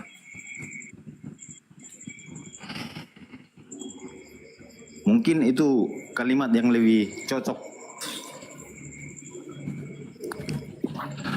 Itu yang dibilang Bang siapa tadi, Kepas ya? Iya. Kita tidak bisa mengandalkan akal. Kenapa? Banyak hal yang bisa dilakukan Tuhan yang di luar jangkauan akal manusia. Jadi gini kawan. Ketika Anda mengatakan tidak bisa mengandalkan akal, berarti itu sama halnya Anda memfitnah Tuhan yang telah menciptakan manusia sebagai pemimpin di atas muka bumi. Karena dengan akal kemudian manusia justru bisa mengenal Tuhannya. Kalau orang mati akal tak akan pernah bisa mengenal Tuhan. Makanya banyak yang menyembah pantat sapi. Banyak yang menyembah kemudian kulkas. Ada yang menyembah kain horden. Kenapa? Karena mereka tidak menggunakan akal. Akal ini adalah cahaya yang mencerahkan. Akal menjadi garis pembeda antara makhluk kita dengan makhluk yang lain. Manusia yang berakal mengembangkan beragam konsep. Simbol-simbol yang ada mampu manusia berikan makna-makna tertentu. Bahkan akal terus mencari kebenaran, menggali kebenaran-kebenaran yang baru. Jadi akal ini dititipkan oleh Tuhan sebagai cahaya yang mencerahkan, yang menjadikan garis pembeda. Akal adalah makhluk materi Tuhan yang tertanam dalam materi fisik tubuh manusia. Iya, betul. Untuk apa? Ya, untuk mencari Tuhan. Akal itu. Akal kita pakai untuk mencari Tuhan. Jadi kalau ada Tuhan yang ditemukan tanpa melalui proses akal, itu bukan Tuhan. Percaya sama saya. Oke. Makanya Bang. Yesus Gini, titip Bang. pesan di Matius 22 itu, kasih Tuhan dengan akal. Gitu saudara. Aku yakin abang ini udah banyak baca Alkitab ya. Mungkin abang dengar, abang udah pernah baca itu, carilah dahulu kerajaan Allah, maka semuanya itu akan ditambahkan padamu, katanya. Betul itu dalil, betul itu masuk akal itu. Makanya kalau menurut saya, kita tidak bisa mengandalkan akal gini bang. Macam abang bilang tadi, mata, telinga, itu semua terhubung ke akal kita. Betul? Ya. Tapi ada kuasa Tuhan yang bisa kita buktikan yang di luar akal. Contoh bang, gravitasi bumi. Ada nggak?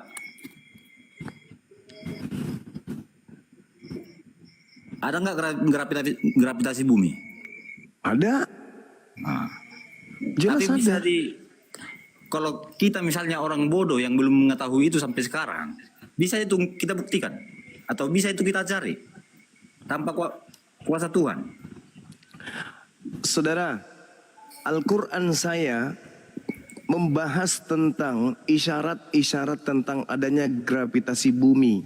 Contoh, surah Al-An'am ayat 59, surah Al-Hajj ayat 65, surah Al-Baqarah ayat 74, surah Luqman juga menjelaskan tentang itu. Ini Al-Quran, wahyu Tuhan ini. Dan itu dibenarkan oleh sains. Kalau sudah berbicara sains, berarti sudah berbicara logika, berbicara rasio. Itu kawan. Ini loh bang. Nah, apalagi? Siapa yang bisa buat gravitasi bumi itu? Ya pencipta alam semesta inilah pasti. Siapa yang bisa buat medan magnet itu? Ya, pencipta Siapa yang alam bisa semesta buat inilah pasti. Elektromagnetik itu? Pencipta alam semesta kita lah pasti.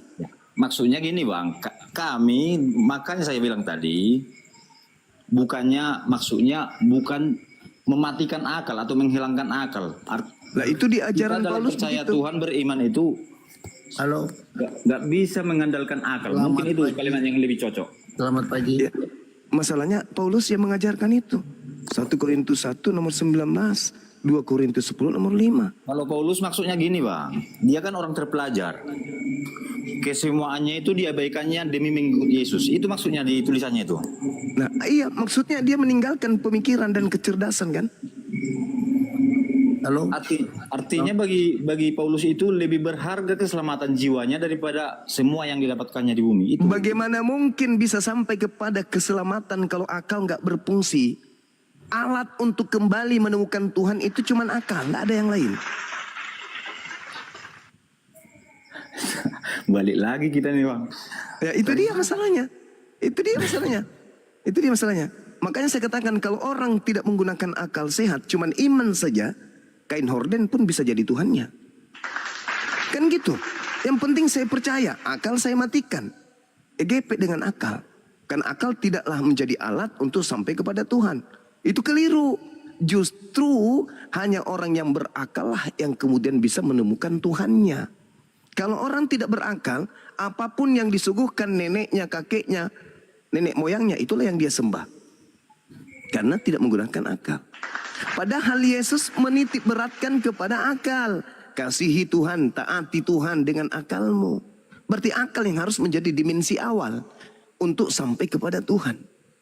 Sekali lagi saya katakan, kalau tidak menggunakan akal, karena fasilitas sudah disediakan oleh Tuhan, yang bertuhan, tidak bertuhan, yang menyembah Tuhan atau yang menyembah pohon, semuanya dikasih oksigen. Yang tidak bertuhan ataupun yang bertuhan, semuanya bisa menikmati apa yang ada di atas muka bumi ini, fasilitas yang disediakan oleh Tuhan. Sehingga kenyamanan itu muncul. Nah, untuk untuk menemukan kemudian jati diri, konsep bertuhan yang benar itu, apa yang menjadi dimensi tolak ukurnya? Ya akal, saudara. Anda punya iman, Islam punya iman. Apa tolak ukurnya untuk mengukur iman kita mana yang benar? Akal. Gak mungkin yang lain. Ya itu makanya aku bilang tadi, Bang. Kalau Kristen nggak cukup akal. Nah, lalu bagaimana caranya Kristen mengatakan tidak cukup akal sementara dilampaui? Itu maksudnya, Bang. Saudara, sebelum Anda melampaui akal, maksimalkan fungsi akal dulu. Yang Anda katakan tidak semuanya akal, itu sudah betul itu. Itu sudah betul. Masalahnya akal Anda tidak Anda konekkan dulu. Anda mematikan akal, lantas kemudian memainkan iman. Setelah iman Anda bertolak belakang dengan akal, muncul istilah akal-akalan. Kan begitu poinnya. Ya iya dong. Mana bukti akal-akalannya? Kenapa Tuhan Anda itu mati? Apa akal-akalannya? Karena pada saat itu dia adalah manusia. Akal-akalan itu. Sedangkan Tuhan itu dalam kitabnya Yahudi atau di dalam Islam, Tuhan bukan manusia dan bukan anak manusia. Nah, jadi akal sudah mati di sana. Karena terlanjur diimani, maka dimainkanlah yang disebut akal-akalan. Muncullah konsep 100% Tuhan, 100% manusia. Apakah itu disifati Tuhan? Adakah Tuhan bisa mati? Adakah Tuhan itu punya kekurangan? Adakah Tuhan itu bisa jadi makhluk? Gak ada kan? Menurut logika. Tapi karena Anda sudah terlanjur Yesus sudah rencana Allah dari jauh itu. Nah, itu dia. Itu yang Kristen. Itu dia. Ini kalau saya kejar Anda tidak akan pernah bisa menunjukkan data.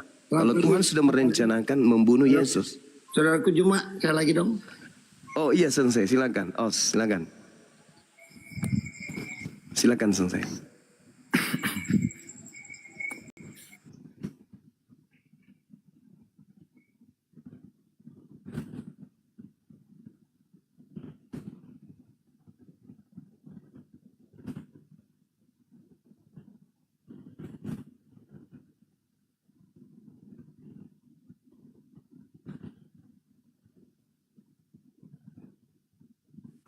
Mute-nya dibuka, Bang. Mute-nya, mute.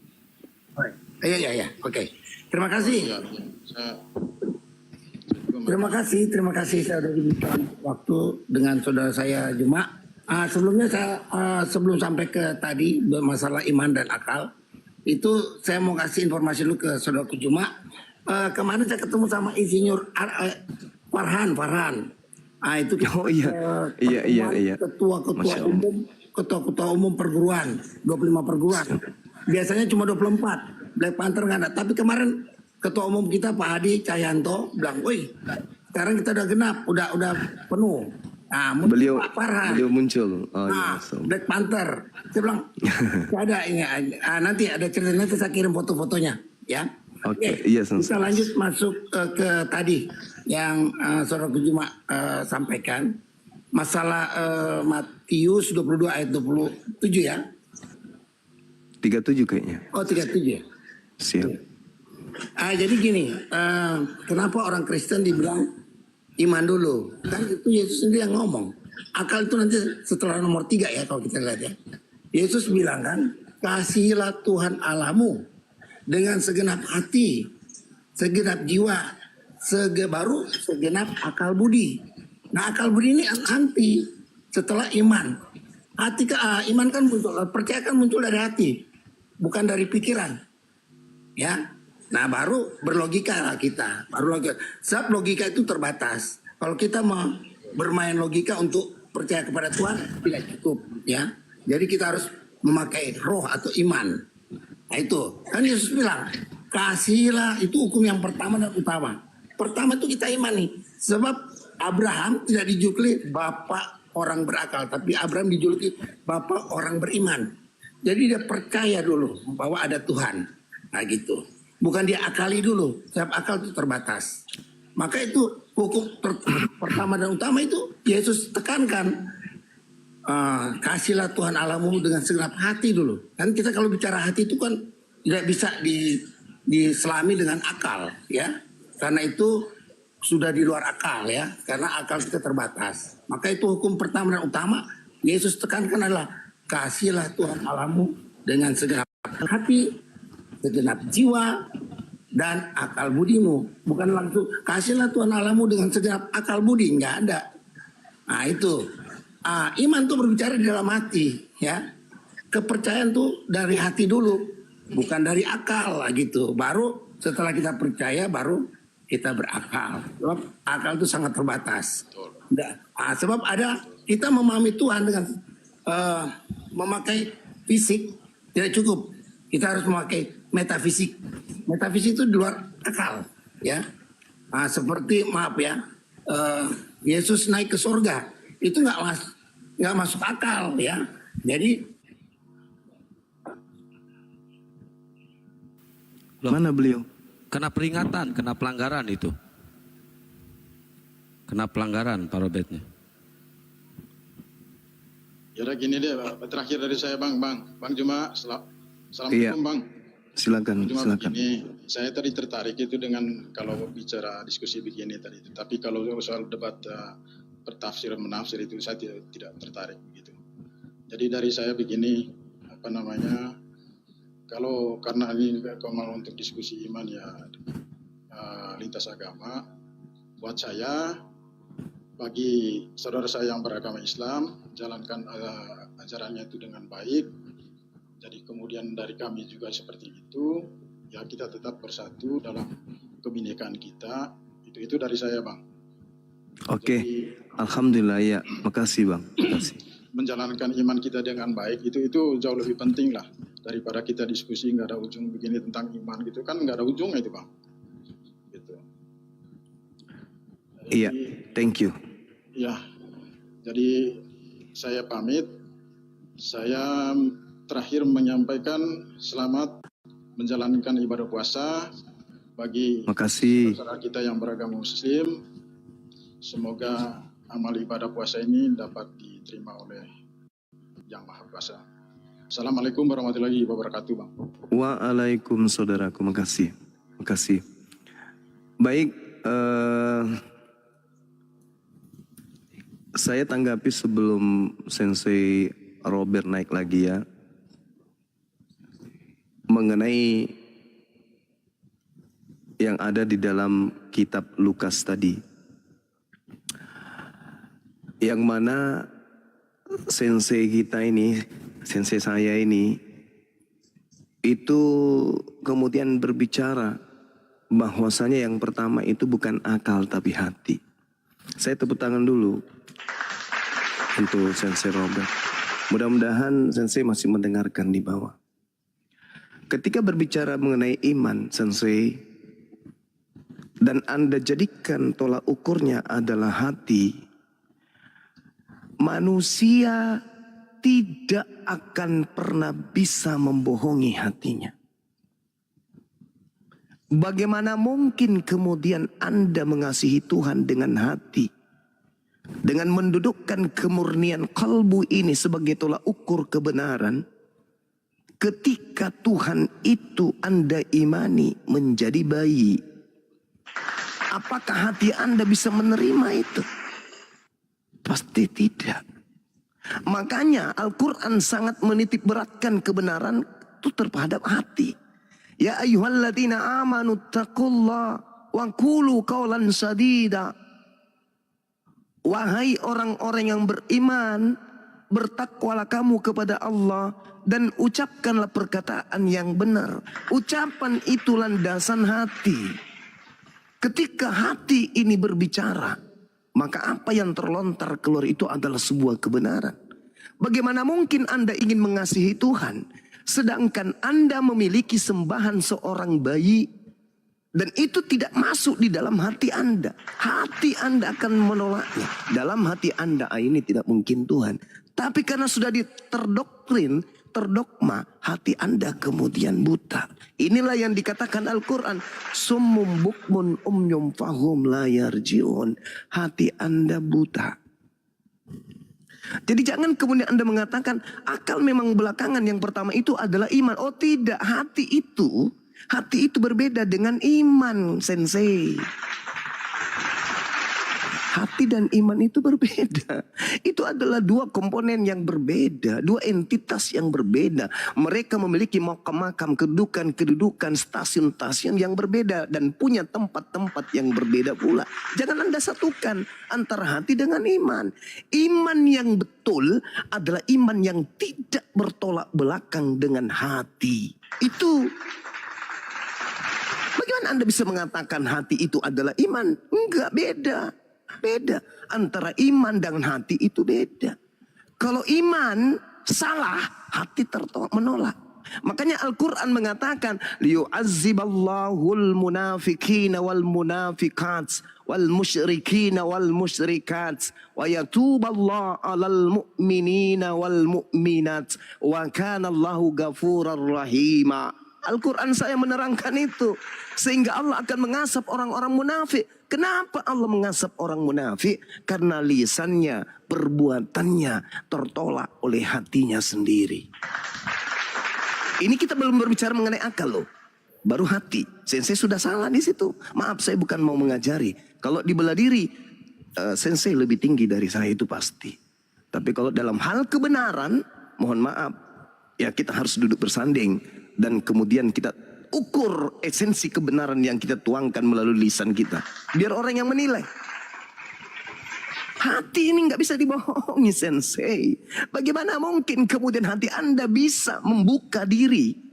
Membuka ketika dikatakan Tuhan datang dalam rupa bayi imut. Lalu hati Anda mengatakan, oh itu betul. Oh itu adalah kemunafikan. Ini yang hati-hati di Islam. Makanya Islam itu dikatakan sebagai jalan keselamatan rahmatan lil alamin, karena seluruh komponen yang ada unsur keislamannya, tolak ukurnya itu hati, dan kebenaran itu wahyu dengan penggarisan akal. Tidak bisa tidak, gak boleh ditawar-tawar itu. Makanya kalau ada hati ucapan tidak bersamaan, Allah mengancam orang-orang itu. Liyu'azziballahul munafiqina wal munafiqat wal musyrikina wal musyrikat wa yatuballahu alal mu'minina wal mu'minat wa kana Allahu ghafurar rahima. Sehingga Allah akan mengasap orang-orang munafik laki-laki dan perempuan, dan orang-orang musyrik laki-laki dan perempuan, dan Allah akan menerima tobat orang-orang mukmin laki-laki dan perempuan, dan Allah Maha Pengampun lagi Maha Penyayang. Kenapa dia disebut munafik kemudian? Karena hatinya dia bohongi. Jadi tolak ukur iman itu berbeda ketika Anda mengatakan kasihilah Tuhan dengan hati. Beda iman dengan hati, sensei. Mohon hormat ini, salam hormat dari saya ini muridmu. Tidak bisa kemudian sensei mendudukkan bahwa iman itu hati. Oh no, salah. Salah itu. Hati itu cahaya, kalbu. Yang mana kalbu ini memiliki ritme ketukan yang bersumber dari akal. Begitu juga akal akan mendeteksi ritme hati untuk bekerja kemudian menghasilkan manifestasi kebenaran dan menghasilkan manifestasi kesalahan. Tidak abu-abu. Salah yang salah, benar yang benar. Jadi tidak bisa Anda mengatakan bahwa hati itu adalah iman. Enggak.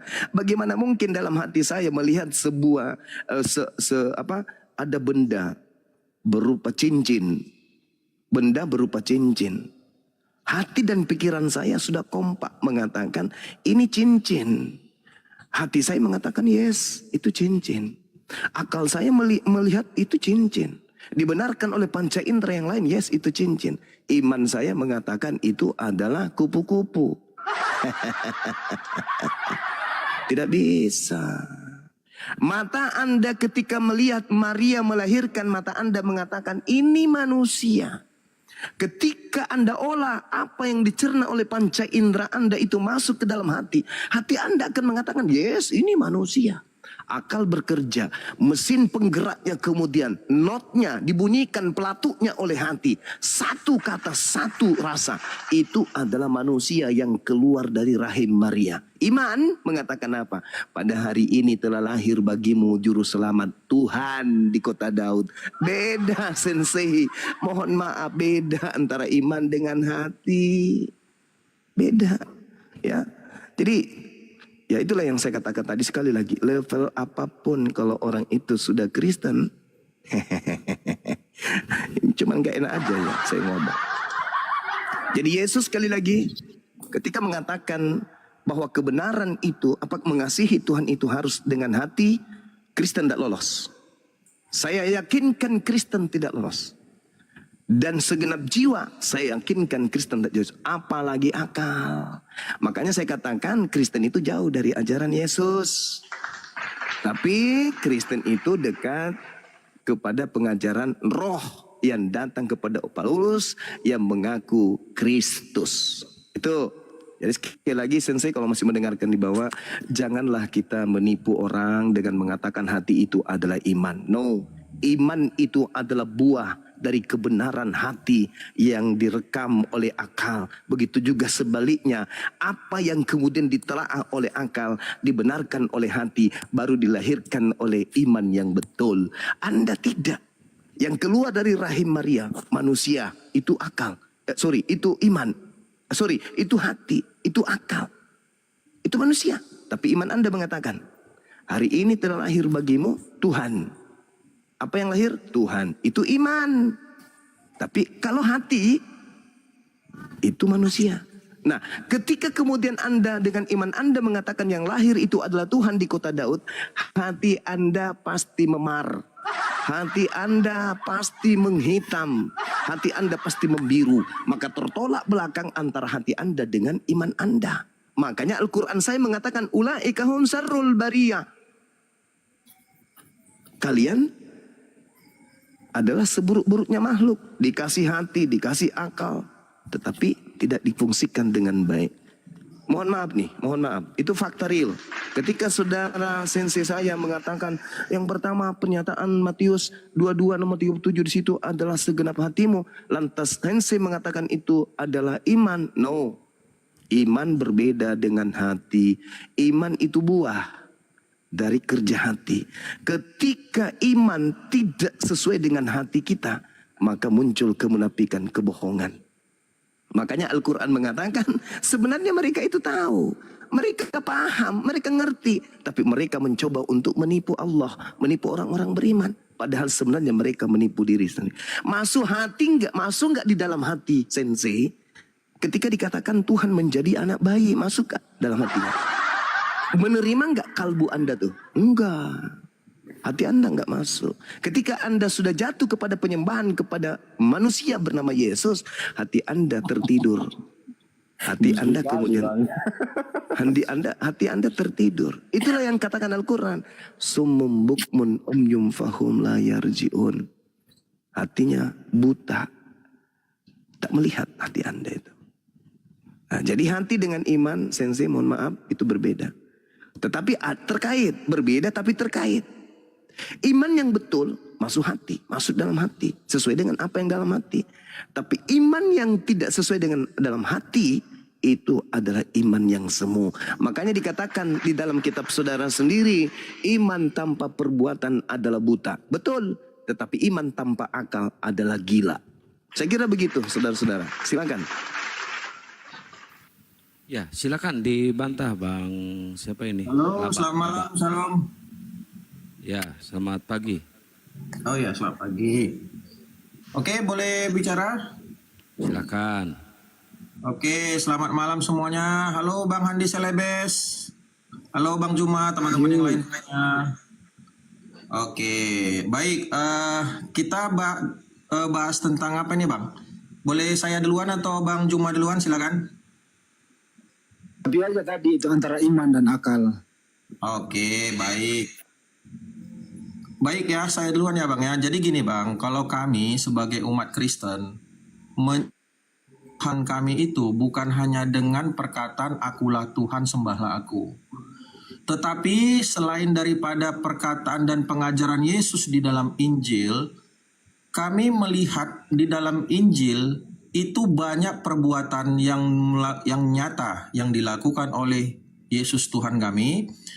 Bukan hanya dengan pengajaran, tetapi dengan perbuatan nyata. Seperti mukjizat-mukjizat yang dimana ciri-ciri Tuhan yang ada pada Tuhan Yesus kami itu ada dan nyata. Contoh, misalkan membangkitkan manusia yang sudah 3 hari meninggal yang rohnya sudah tak ada lagi di badannya. Dia adalah pencipta roh, nafas kehidupan. Itu ciri-ciri Tuhan tentu. Yang kedua, Yesus kami berkuasa untuk menghapus dosa. Ada ayatnya di Injil? Ada. Apakah itu ciri-ciri Tuhan? Tentu. Yang ketiga, Yesus kami tidak takluk kepada hukum fisika, berjalan di atas air. Apakah itu ciri-ciri Tuhan tak tunduk terhadap hukum fisika? Tentu, itu ciri-ciri Tuhan. Yang keempat, ada ayat di dalam Injil, melihat Yesus terangkat ke surga. Ya, terserah, ada yang mengatakan Yesus terangkat ke langit. Apakah ada itu ciri-ciri manusia atau ciri-ciri yang maha kuasa, bisa terbang ke atas langit? Tentu. Jadi kami menyembah Tuhan yang kami sembah itu bukan hanya dengan Tuhan-Tuhan teori semata seperti, mohon maaf teman-teman Islam. Tuhan teman-teman Islam selalu mengatakan karena apa Islam menyembah Tuhannya? Karena ada ayat, akulah Tuhan sembahlah aku. Kalau kami selain dari Injil Yohanes yang dikatakan di sana, sebab kata kamu mengatakan aku adalah guru dan Tuhan, sebab itu benar. Sebab memang akulah guru dan Tuhan. Ya. Jadi bukan hanya perkataan, banyak yang lain ayat-ayat Injil yang setara dengan Allah itu sendiri. Yesus setara dengan Allah dan ayat-ayat lain banyak seperti itu. Kira-kira seperti itu. Nah, jadi itu intinya Bang Juma. Mungkin itu aja singkat supaya nanti Bang Juma tanggapi. Nanti dari pernyataan Bang Juma nanti saya tanggapi juga. Sekian. Silakan Bang. Oke, baik. Tolong narasi saya ini dipahami dengan akal sehat. Kristen dengan konsepnya memiliki 2 kitab yang mereka sebut Perjanjian Lama yang adalah kitabnya Yahudi dengan ruang lingkup pengajaran hanya untuk orang Yahudi. Kemudian yang kedua Perjanjian Baru, buku yang menceritakan tentang Yesus, pengajaran Yesus kepada Bani Israel muridnya. 2 buku ini kemudian diambil oleh orang Kristen dengan 2 komponen kekuatan yang ada di dalamnya. Yang pertama, Tuhannya Bani Israel. Yang kedua, nabinya Bani Israel yang ditolak oleh Bani Israel. Dipungut dua-duanya, lalu terbentuklah agama Kristen. Catat itu dulu. Kemudian, ketika Yesus datang di tengah-tengah Bani Israel, ini di luar Kristen nih, karena Yesus memang ruang lingkup pengajarannya sebagai dosen itu kepada mahasiswa yang ada di Yerusalem, Bani Israel namanya. Kristen itu adalah kelompok di luar dari aule, dari wilayah pengajaran kelas atau universitas Yesus.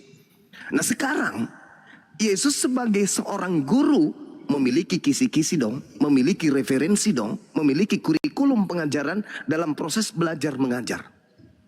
Maka segala ruang lingkup kisi pengajaran Yesus, referensinya, kalaupun Yesus mengadakan misalnya daftar pustaka dengan mengkaji kitab-kitab terdahulu, maka semua cakupan pengajaran Yesus ini itu telah disampaikan Yesus kepada muridnya, bukan Kristen.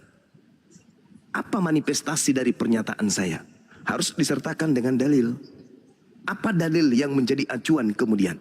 Segala firman yang engkau sampaikan kepadaku telah kusampaikan kepada mereka dan mereka telah menerimanya. Mereka tahu benar-benar bahwa aku datang daripadamu dan mereka percaya bahwa engkaulah yang telah mengutus aku. Pertanyaan saya kemudian, apakah murid-murid ini ketika menerima segala firman ini keliru mereka? Karena mereka tidak menganggap Yesus Tuhan selayaknya Kristen. Segala firman sudah ditelan oleh murid-muridnya Bani Israel. Segala pernyataan Yesus sudah dirangkul oleh murid-muridnya Yesus. Tapi apa hasilnya? hanya pada level Yesus itu utusan Tuhan tok, bukan Tuhan. Ini kita belum berbicara mengenai Kristen yang mengambil cerita-cerita yang terjadi antara Yesus dengan muridnya. Tetapi saya bisa mengatakan kesimpulan ini adalah kesimpulan akhir. Tidak ada lagi kesimpulan selain daripada kita nyebrang jembatan untuk masuk ke dalam kelasnya orang Kristen. Berbeda, universitasnya berbeda. Nah, untuk itulah kemudian apapun dalil yang Anda jadikan, Yohanes 13 nomor 13, Yohanes 16 nomor Yohanes 14 nomor 6, Yohanes 3 nomor 16 atau bla bla bla bla dan seterusnya, itu macemen. Itu hanya Anda cocokologi dan itu hanya Anda mencomot-comot perkataan-perkataan saja. Sedangkan Yesus dengan lisannya mengatakan, segalanya telah aku sampaikan. Aku mengatakan dan apa yang aku perbuat semuanya sudah kuberikan kepada murid-muridku. Dan mereka hanya percaya pada level tertinggi. Aku adalah utusan Tuhan. Itu yang pertama. Ini murid-muridnya Yesus. Kesimpulannya mendudukkan sang guru hanya Rasul Allah, Rasulullah. Naik level kita. Bagaimana dengan Yesus tentang dirinya? Nah, Anda tadi menyinggung. Bagaimana kami tidak menuhankan dia, bro? Dia jalan di atas air. Ingat, ketika dia jalan di atas air, murid-muridnya hanya mengiranya sebagai hantu. Apalagi membangkitkan orang mati. Itu yang membuat Anda menuhankan orang yang diutus sebagai yang justru sang murid-muridnya dengan mukjizat-mukjizatnya ini hanya menganggapnya sebagai utusan Tuhan. Anda kelompok luar dari kelas luar yang diajarkan kemudian bukan langsung Yesus. Justru mendudukkan kacamata Anda menilainya dengan Tuhan. Nilai penilaian sebagai Tuhan. Nih saya kasih data. Yohanes 5 nomor 36. Coba Anda teliti lagi nanti setelah ini. Ada kesaksianku. Yesus berkata, ada kesaksianku yang lebih penting dari kesaksian Yohanes Pembaptis. Yohanes Pembaptis loh. Siapa yang percaya kepada Yohanes Pembaptis, meskipun dia pemungut cukai dan wanita pesundal, karena percaya kepada Yohanes Pembaptis, kata Yesus, dia lebih dulu masuk surga. Bayangkan. Tapi tak ada artinya, kata Yesus. Tak ada artinya. Ada kesaksianku yang lebih penting dari kesaksian Yohanes Pembaptis. Bahwa semua mukjizat-mukjizat yang aku lakukan, mukjizat itulah yang aku lakukan sekarang. Dan mukjizat itu yang bersaksi bahwa Bapa yang telah mengutus aku. Subhanallah. Yesus mempersaksikan firman-firman, perkataan-perkataan yang diucapkan semuanya telah diserahkan ke muridnya. Dan muridnya kemudian menyimpulkan, oh guru kita ini benar-benar Rasulullah. Yesus kemudian mempersaksikan segala mukjizat, membangkitkan orang mati, membuat air menjadi anggur, orang buta melihat, orang lumpuh kemudian berjalan, orang botak nyisir, orang buta ngintip. Semua yang dilakukan oleh Yesus ternyata semuanya itu hanya untuk supaya menguatkan kesaksiannya kalau dia itu adalah Rasulullah. Selesai, final. 1 hari, 2 hari, 3 hari, 1 bulan, 4 bulan, 3 tahun, 5 tahun, 10 tahun, 40 tahun. Muncullah sang Kristen. Ia mengambil kemudian ajaran Yesus, lalu melantik Yesus dengan pengajarannya itu dengan embel-embel Tuhan. Kenapa demikian? Karena sebenarnya yang Anda sembah itu bukan anaknya Maria, tetapi Yesus Kristus yang keluar dari kubur, yang bukan manusia yang datang kepada Yesus. Silakan. Oke, makasih waktunya Bang Juma. Oke, Silakan. baik ya, saya tanggapin yang disampaikan Bang Juma ya. Oke. Jadi teman-teman ya, kalau kita merujuk kepada imannya Kristen, sebenarnya gini teman-teman ya. Kami sebagai orang Kristen itu meyakini yang dinamakan Allah Tritunggal. Jadi kalau teman-teman mengatakan bahwasanya orang Kristen Tuhannya 3, sebenarnya itu adalah perkataan orang sesat namanya. Karena di dalam Alkitab juga ada tertulis ayatnya Tuhan yang Esa. Jadi Tuhan orang Kristen itu bukan 3, Esa. Tentunya kata Esa ini juga ada di dalam Al-Quran. Ya, di mana ada perkataan Esa dalam Al-Quran itu banyak. Salah satunya adalah penggunaan kata kami. Ya, penggunaan kata kami kalau kita ketahui secara Kamus Bahasa Indonesia KBBI, kami itu lebih dari 1. Tetapi ketika kita bertanya dan menjadi pertanyaan besar, mengapa ayat di Al-Quran menggunakan kata kami? Tentunya saya sudah bolak-balik, saya ada 600 jam saya live, selalu teman-teman Islam mengatakan bahwa kami di situ adalah Allah dan para malaikatnya, yaitu Jibril. Tetapi ketika saya kaitkan dengan penciptaan, maka kami menciptakan manusia. Saya tanya, berarti yang menciptakan manusia adalah Allahmu dan Jibril? Bingung, 1000 kali bingung. Saya bilang, kalau tanpa Jibril, apakah Allah bisa menciptakan? Kalau memang kata kami huruf besar, itu merujuk kepada Allah dan malaikat. Nah, di situ PR teman-teman Islam ya. Yang kedua, kalaulah teman-teman bilang bahwasanya Tuhan tak mungkin menjadi ciptaannya, saya akan membukakan suatu dalil mungkin yang bagi teman-teman menjadi PR. Buka nanti di Al-Qasas ayat 30. Ya, buka di Al-Qasas ayat 30, bahkan di sana ya Allah datang dari pohon dan berbicara dari pohon. Ini saya bacakan ya, Al-Qasas 30. Maka tatkala Musa sampai ke tempat api itu, diserulah dia dari pinggir sebelah kanan lembah, dari sebatang pohon. Ingat, dari sebatang pohon, di sebidang tanah yang diberkahi. Wahai Musa, sesungguhnya aku adalah Allah, Tuhan semesta alam. Ya, kalau kita berbicara Tuhan menjadi manusia sesuai dengan Maryam 17, Roh Allah menjadi manusia yang sempurna, menjelma menjadi manusia yang sempurna, tentu teman-teman Islam sangat membantah. Kenapa? Karena mungkin pasti mereka akan menyamakan itu dengan Kristen. Sangat tak mungkin diterima akal teman-teman Islam. Tetapi ketika saya buka di Al-Qasas ayat 30, ternyata sebatang Allah pernah datang dari sebatang pohon dan berkata-kata dari pohon gitu loh. Jadi di mana kita pakai logiknya kami selihin Allah adalah la isa kami selihin yang dikatakan teman-teman Islam. Nah, itu satu. Nah, yang kedua ya, seperti yang kita ketahui ya, bahwa Allah juga dikatakan dalam sebuah ada juga dalam sebuah hadis dapat dilihat dengan mata telanjang. Ada ya. Nah, seperti yang lain, kata-kata kiasan lain. Kalau teman-teman Islam sih selama ini saya live, saya diskusi selalu dikatakan kiasan. Seperti contoh menampakkan betis, ya. Yang lalu yang meletakkan kakinya satu di neraka, terus tangan kanannya dua-duanya tangan kanan. Nah, kalau saya bertanya sama teman-teman Islam yang naik ke channel saya, selalu dikatakan bahwa itu adalah kata-kata kiasan, Bang Noel. Itu bukan kata-kata asli, Bang Noel. Oke, saya menerima apa yang kalian sampaikan. Itu kata-kata kiasan. Tetapi ketika kami menjelaskan tentang Allah Tritunggalnya kami seorang Kristen, sebagai umat Kristen, kenapa kalian itu selalu menyangkal gitu loh? Kalian bilang, oh enggak, Tuhan berak, begini loh. Tinggal saya bilang sama kalian, Allah kalian turun ke dalam sebuah pohon, berbicara dari pohon, kau imani. Tapi kalau Allah kau menjelma menjadi manusia yang sempurna di Maryam 17, kau tak mau imani. Nah, makanya di sini saya bingung lihat teman-teman Islam, gitu loh. Di ayat lain juga banyak itu. Ada hadis yang mengatakan Allah dilihat dengan mata telanjang dan sebagainya. Nggak usah saya ulang-ulangin lagi.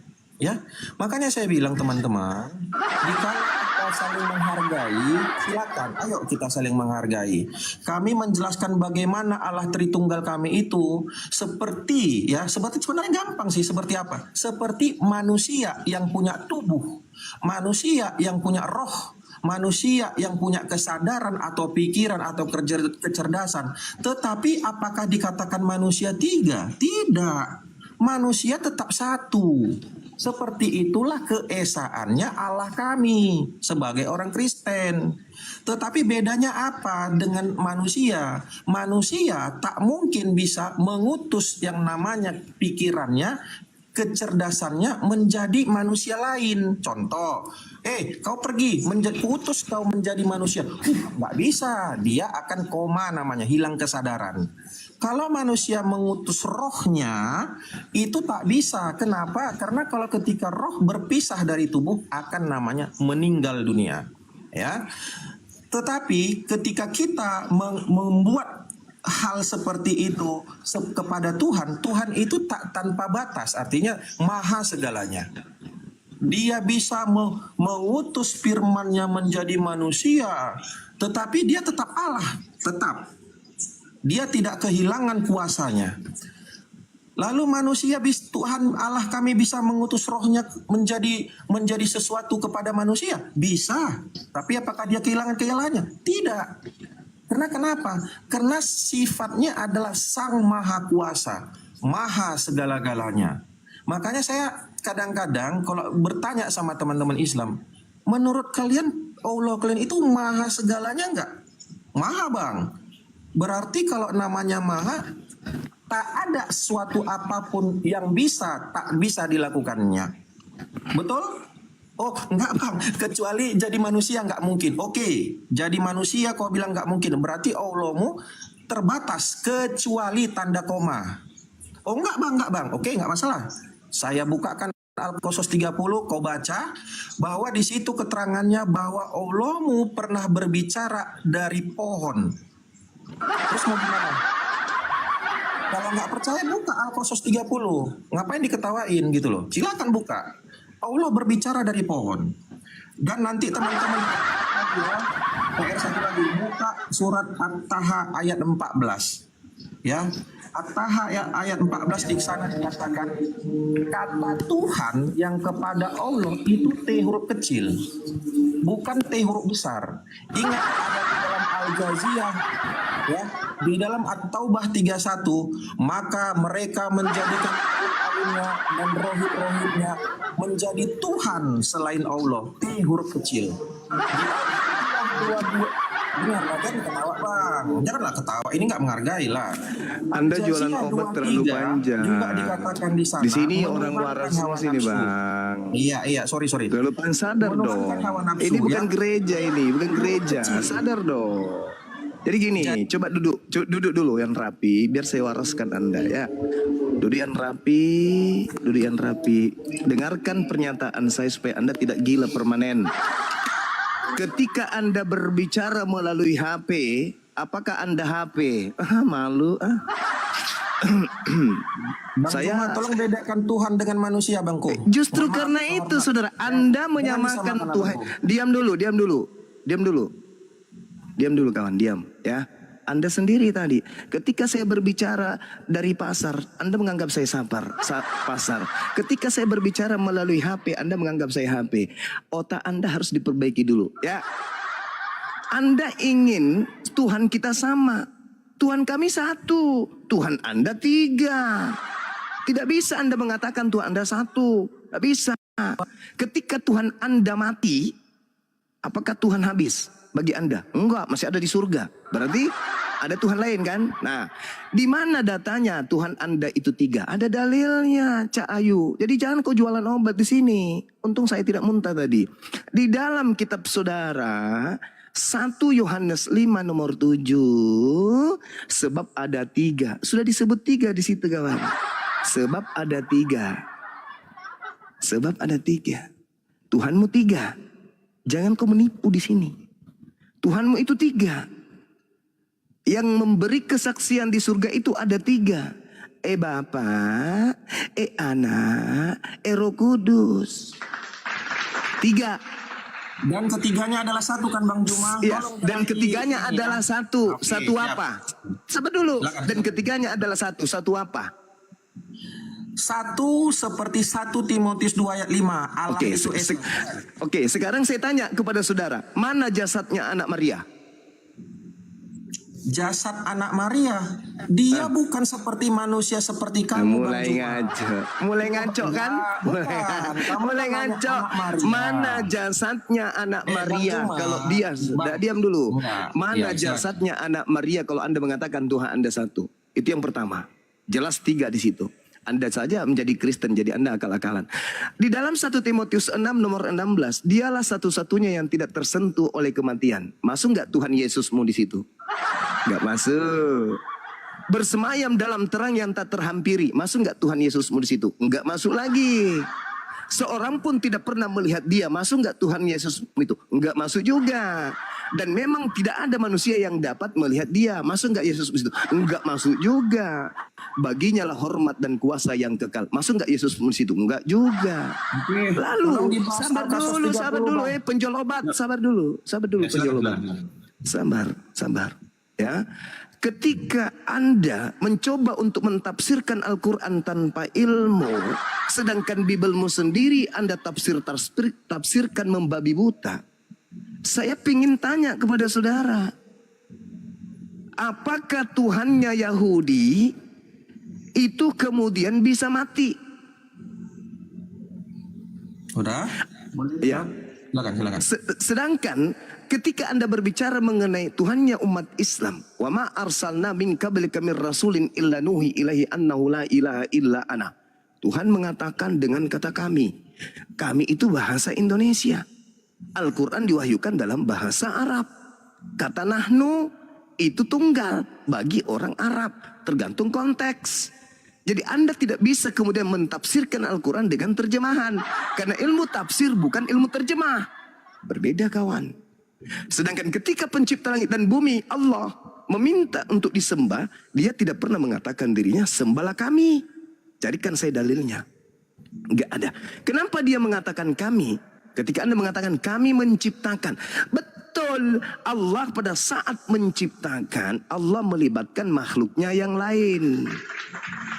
Ketika Allah menciptakan, kemudian Anda melibatkan orang tua Anda. Itu bentuk keagungan.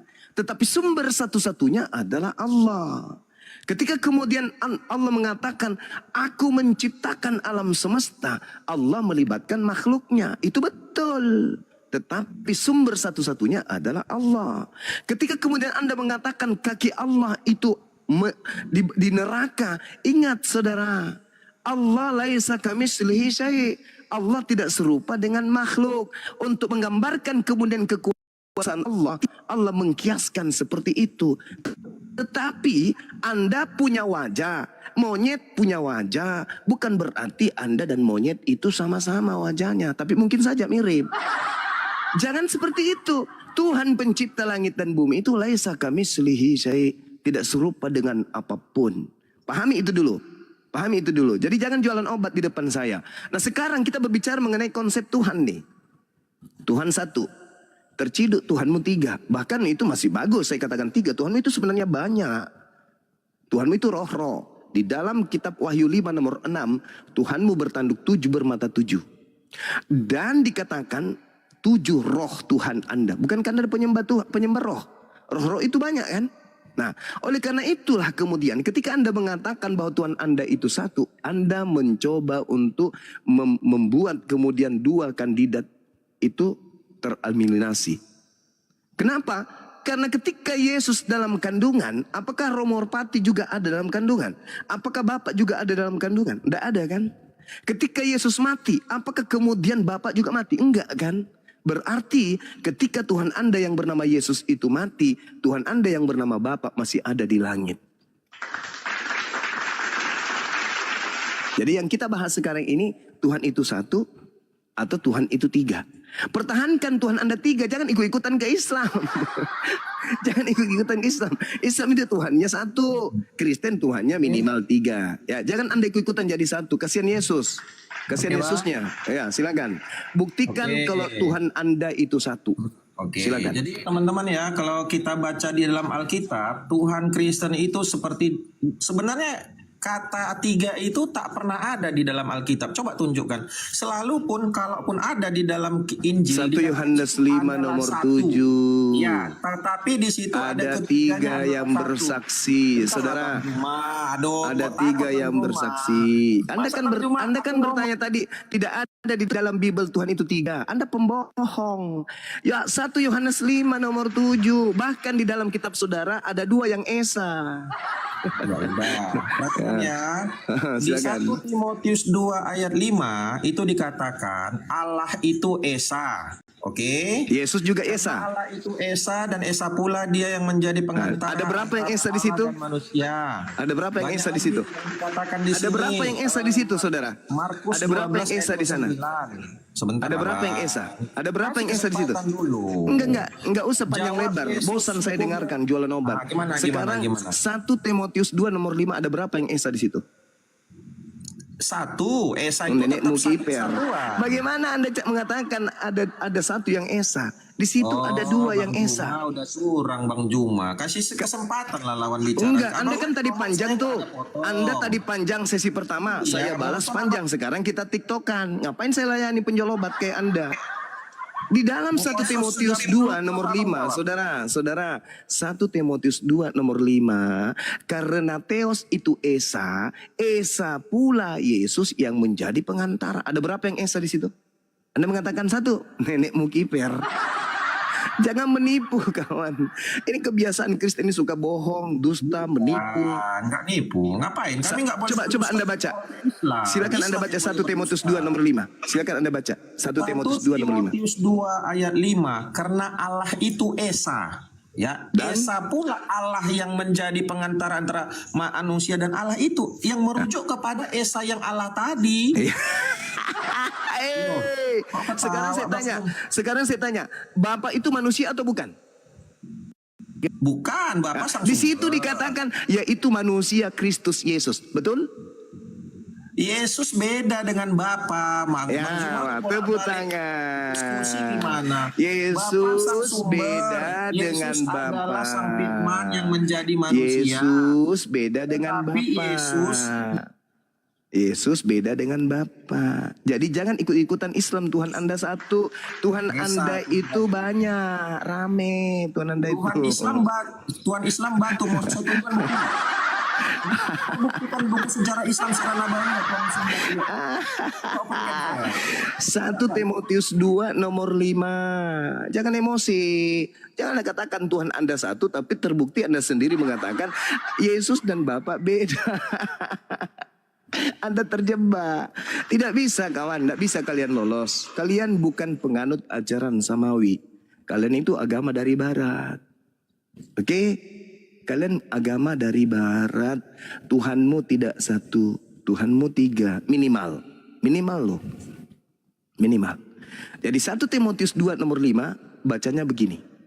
Karena Theos itu Esa, dan Esa pula dia yang menjadi pengantara antara Theos dan manusia, yaitu manusia Kristus Yesus. Di sini ada dua yang Esa. Manusia Kristus Yesus Esa, Theos yang bukan manusia juga Esa. Bagaimana ini? Yang mana yang sebenarnya sembahan yang betul? Yesus yang Esa atau Theos yang Esa? Karena Esa itu cuma satu, tapi ternyata mereka masing-masing Esa. Paulus mencoba mendudukkan Kristus Yesus yang datang kepadanya di Damsik itu menjadi penyaing daripada Theos yang disembah oleh orang-orang Roma. Astagfirullahaladzim ya Allah. Jadi karena Anda keceplosan, Anda sudah mengakui Yesus dan Bapa itu beda. Dengan kata lain, Anda sudah mengakui Tuhan Anda tidak satu, melainkan lebih dari satu. Maaf kawan, saya tidak suka pembual.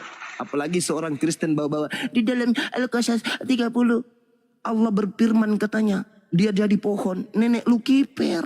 Al-Quran mengatakan wa kadzalika uhaina ilaika ruhan min amrina ma kunta tadri mal kitab. Itu dikatakan Al-Quran yang datang kepada baginda Rasul Muhammad SAW sebagai jalan untuk manusia memahami bahwa apa? Wa ma kana li basarin ayyukallimahullah illa wahya au min wara hijab au yursila rasulan wa yuhhiya bi iznihi ma yasha innahu aliyun hakim. Jelas itu. Tidak patut bagi Allah berbicara langsung kepada manusia, melainkan dengan 3 cara. Dengan 3 perantara, wahyu, bahkan tabir, atau mengutus malaikat. Itu cara Allah berfirman. Nah, yang terjadi kepada Nabi Musa itu, Allah berbicara melalui tabir. Tabirnya apa? Di balik pohon. Saya berbicara di balik jendela, bukan berarti saya adalah jendela. Kamu berbicara melalui HP, bukan berarti kamu adalah HP. Makanya tadi di awal kita membahas, tidak mungkin seorang Kristen tetap dalam posisinya menganut agama Kristen dan mengatakan agamanya itu sesuai dengan akal. Nggak mungkin. Pasti tidak masuk akal. Dan pasti tidak menggunakan akal. Nah, tadi giliran Al-Quran Anda tajam. Giliran ditanya tentang Tuhanmu yang adalah 3, Anda nggak bisa berkutik apa-apa. Malah Anda mengatakan Yesus dan Bapa berbeda. Tetapi Yesus dan Bapa berbeda, dua-duanya esa. Gimana dong? Ada Tuhan, dua-duanya Kira-kira esa. gini penjelasannya bang. Mungkin abang udah Silakan. punya istri. Ada. Nah, misal gini bang, abang pergi keluar rumah. Yes. Abang ini kan Bang Juma. Iya. Misal abang di luar rumah lah, nelpon Iya. abang ke orang rumah. Iya. Mak, nanti pulang sekolah anak-anak kasih makan ya. Iya. Terus istrinya jawab iya. Terus anak-anak pulang sekolah itu dikasih makan sama istri. Yang diikuti istri di situ siapa? Suami. Iya kan, bukan HP kan yang diikuti kan? Ya betul. Itulah. Kira-kira begitulah firman Tuhan itu. Kira-kira begitulah Yesus. Firman Tuhan bisa jadi Yesus, firman kita bisa jadi chat yang keluar Yesus dari. berarti HP ini bukan suami tadi kan? HP itu bukan suami. Ah, bagus. Bagus, dengarkan. Tapi Yesus dengar dulu, itu Bang. HP, Yesus itu HP. Tuhan itu sang suami tadi. Memang betul. Coba Anda baca Justru Yohanes. itu bang. Justru yang diikuti istri tadi siapa? Bang Juma. Suami. Ya. Tapi Kristen mengikuti HP. Itu Kristen yang diikuti. Oh, enggak. Kristen. Sorry, jangan tipu saya. Tuhan. Yang Anda ikuti adalah HP. Loh? Kok jadi terbalik bang? Lah, bagaimana ceritanya nih? Anda Tadi menduduk. yang diikuti Juma. Gitulah. Yang diikuti. Yesus berkata apa, saudara? Aku tidak berkata-kata dari diriku sendiri. Apa yang aku sampaikan adalah apa yang diperintahkan. Begitu juga HP. Ketika saya mengatakan, hai, tidak mungkin di HP Anda bunyi, Ya. gak mungkin kan? Tapi kenapa kemudian Anda menjadikan HP itu sebagai Bang Zuma? Padahal HP itu hanya menyuarakan apa yang Bang Zuma ucapkan. Aku tidak berkata-kata dari diriku, kata HP. Tapi Anda menganggap ketika Yesus berkata bla bla bla bla bla, Anda menganggap dia Tuhan. Yang kamu ikuti itu Tuhan. Loh, kenapa kemudian Yesus yang Anda sembah kalau gitu? Yesus itu siapa itu? Ya, dia HP. Firman Tuhan bisa jadi Yesus, firman manusia bisa jadi HP. Jadi Anda ingin mengatakan kemudian ketika saya berbicara, maka mulut saya ini jadi HP sepanjang itu sampai ke Anda. Enggak dong. Yesus itu berasal dari daging yang awalnya adalah perkataan. Ketika kemudian Tuhan memerintahkan Gabriel datang kepada seorang perawan, itulah firman. Gabriel, ya paman, kamu ke perempuan perawan itu sampaikan, aku hendak membuat dia hamil dan melahirkan seorang hamba suci bernama Yesus. Itu firman diantar oleh Gabriel. Bukan Yesus yang diantar turun dari langit, bukan. Yesus itu 100% manusia yang berasal dari saripati yang dimakan oleh ibunya. Rohnya murni berasal dari Tuhan, tidak melalui persetubuhan laki dan perempuan. Itu salahnya Anda karena menganggap Yesus itu Tuhan, di mana dia hanyalah HP. HP pula. Udahlah buka mula bang. Ya begitu kawan. Kan Yesus mengaku kan, aku tidak berkata-kata dari diriku sendiri. Di dalam Yohanes 14 nomor 24 apa kata Yesus? Firman yang kau dengar dari mulutku itu bukan dari aku, tetapi dari dia yang telah mengutus aku. Andai saja HP yang ada di tangan Anda itu bisa berbicara, maka HP itu akan berkata, hei saudaraku Laba, suara yang kau dengarkan dari aku itu bukan dari aku, tapi dari Bang Zuma yang ganteng yang ada di sana, yang memerintahkan aku menyuarakan suaranya kepadamu. Bedanya kemudian Anda justru merangkul HP itu dan menciumnya. Oh Bang Zuma, aku kangen samamu Bang. Padahal itu HP, bukan aku itu. Nah, Anda menganggap kemudian Yesus itu HP. Yesus itu adalah Tuhan. Padahal Yesus itu hanyalah utusan Tuhan. Makanya tadi di awal saya katakan, murid-muridnya percaya Yesus hanyalah utusan. Yesus punya kesaksian, dia hanyalah utusan. Islam ada di situ. Wa isqala Isa bin Maryam, ya bani Israel, inni rasulullahi ilaikum. Wahai bani Israel, aku Isa berkata kepadamu, sesungguhnya aku ini hanyalah utusan Tuhan yang diutus untuk kalian Bani Israel.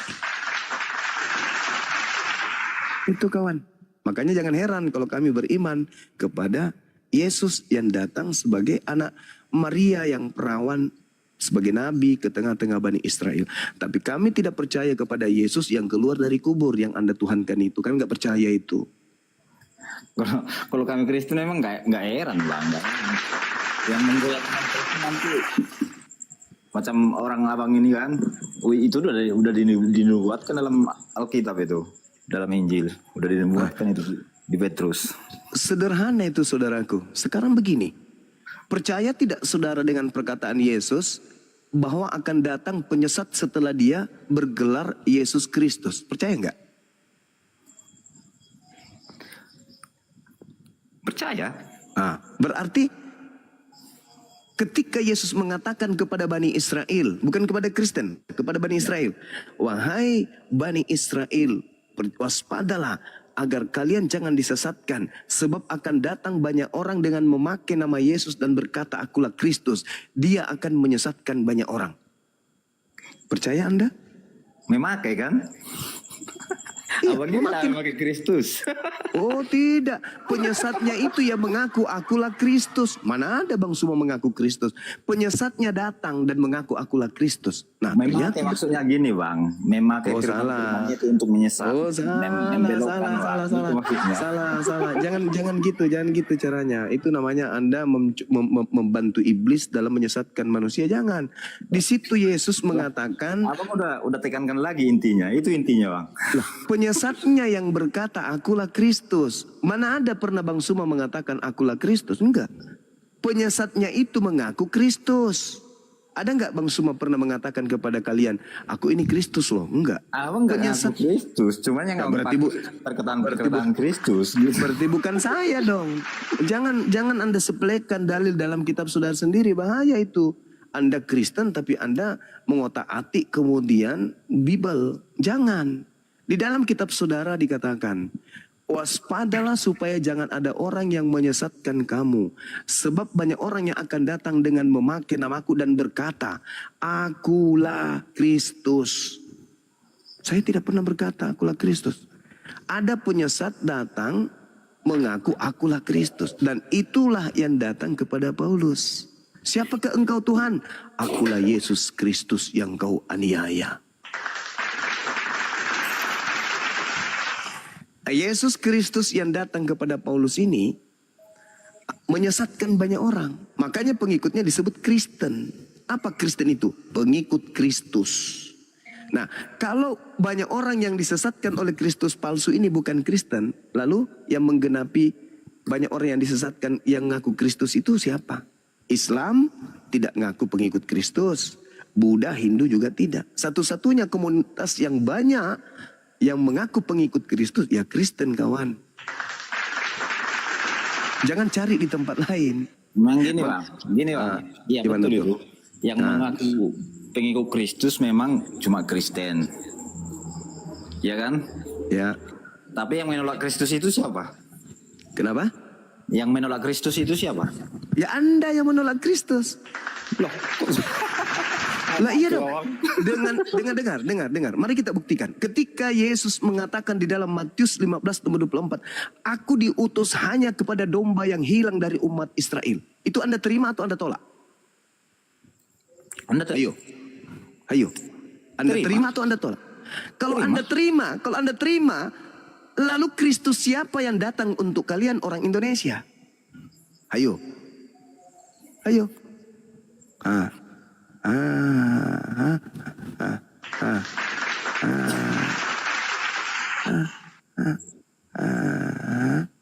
Itu dulu tadi bang, yang saya tanya itu.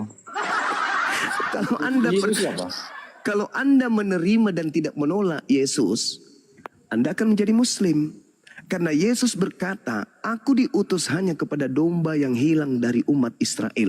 Kami sebagai Muslim, kami terima itu. Oh, Anda untuk Bani Israel. Oke, silakan. Kami terima. Anda terima nggak? Buktinya abang sering ngelok-ngelok Yesus.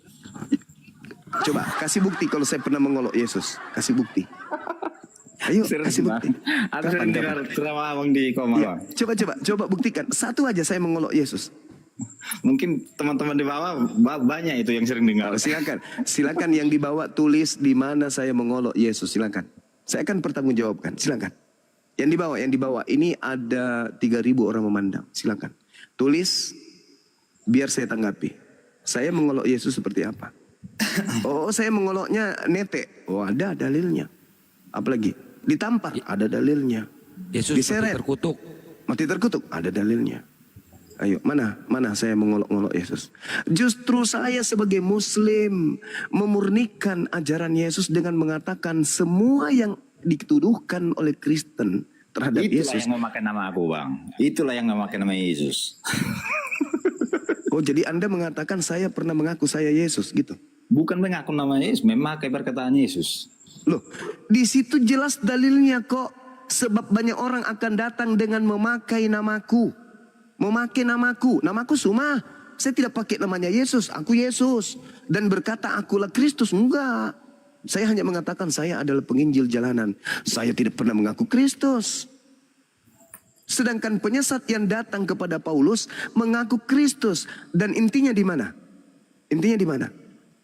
Paulus mengaku menerima pengajaran 13 buku dari oknum bernama Yesus, tetapi bukan manusia. Sekarang saya tanya kepada saudara, yang datang ke tengah-tengah Bani Israel yang dilahirkan oleh Maria manusia atau bukan?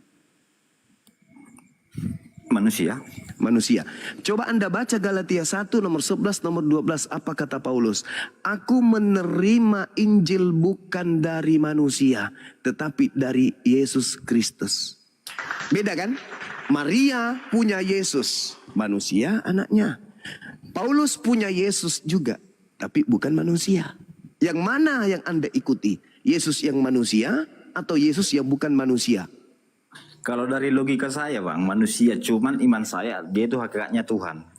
Berarti Anda sama seperti orang munafik.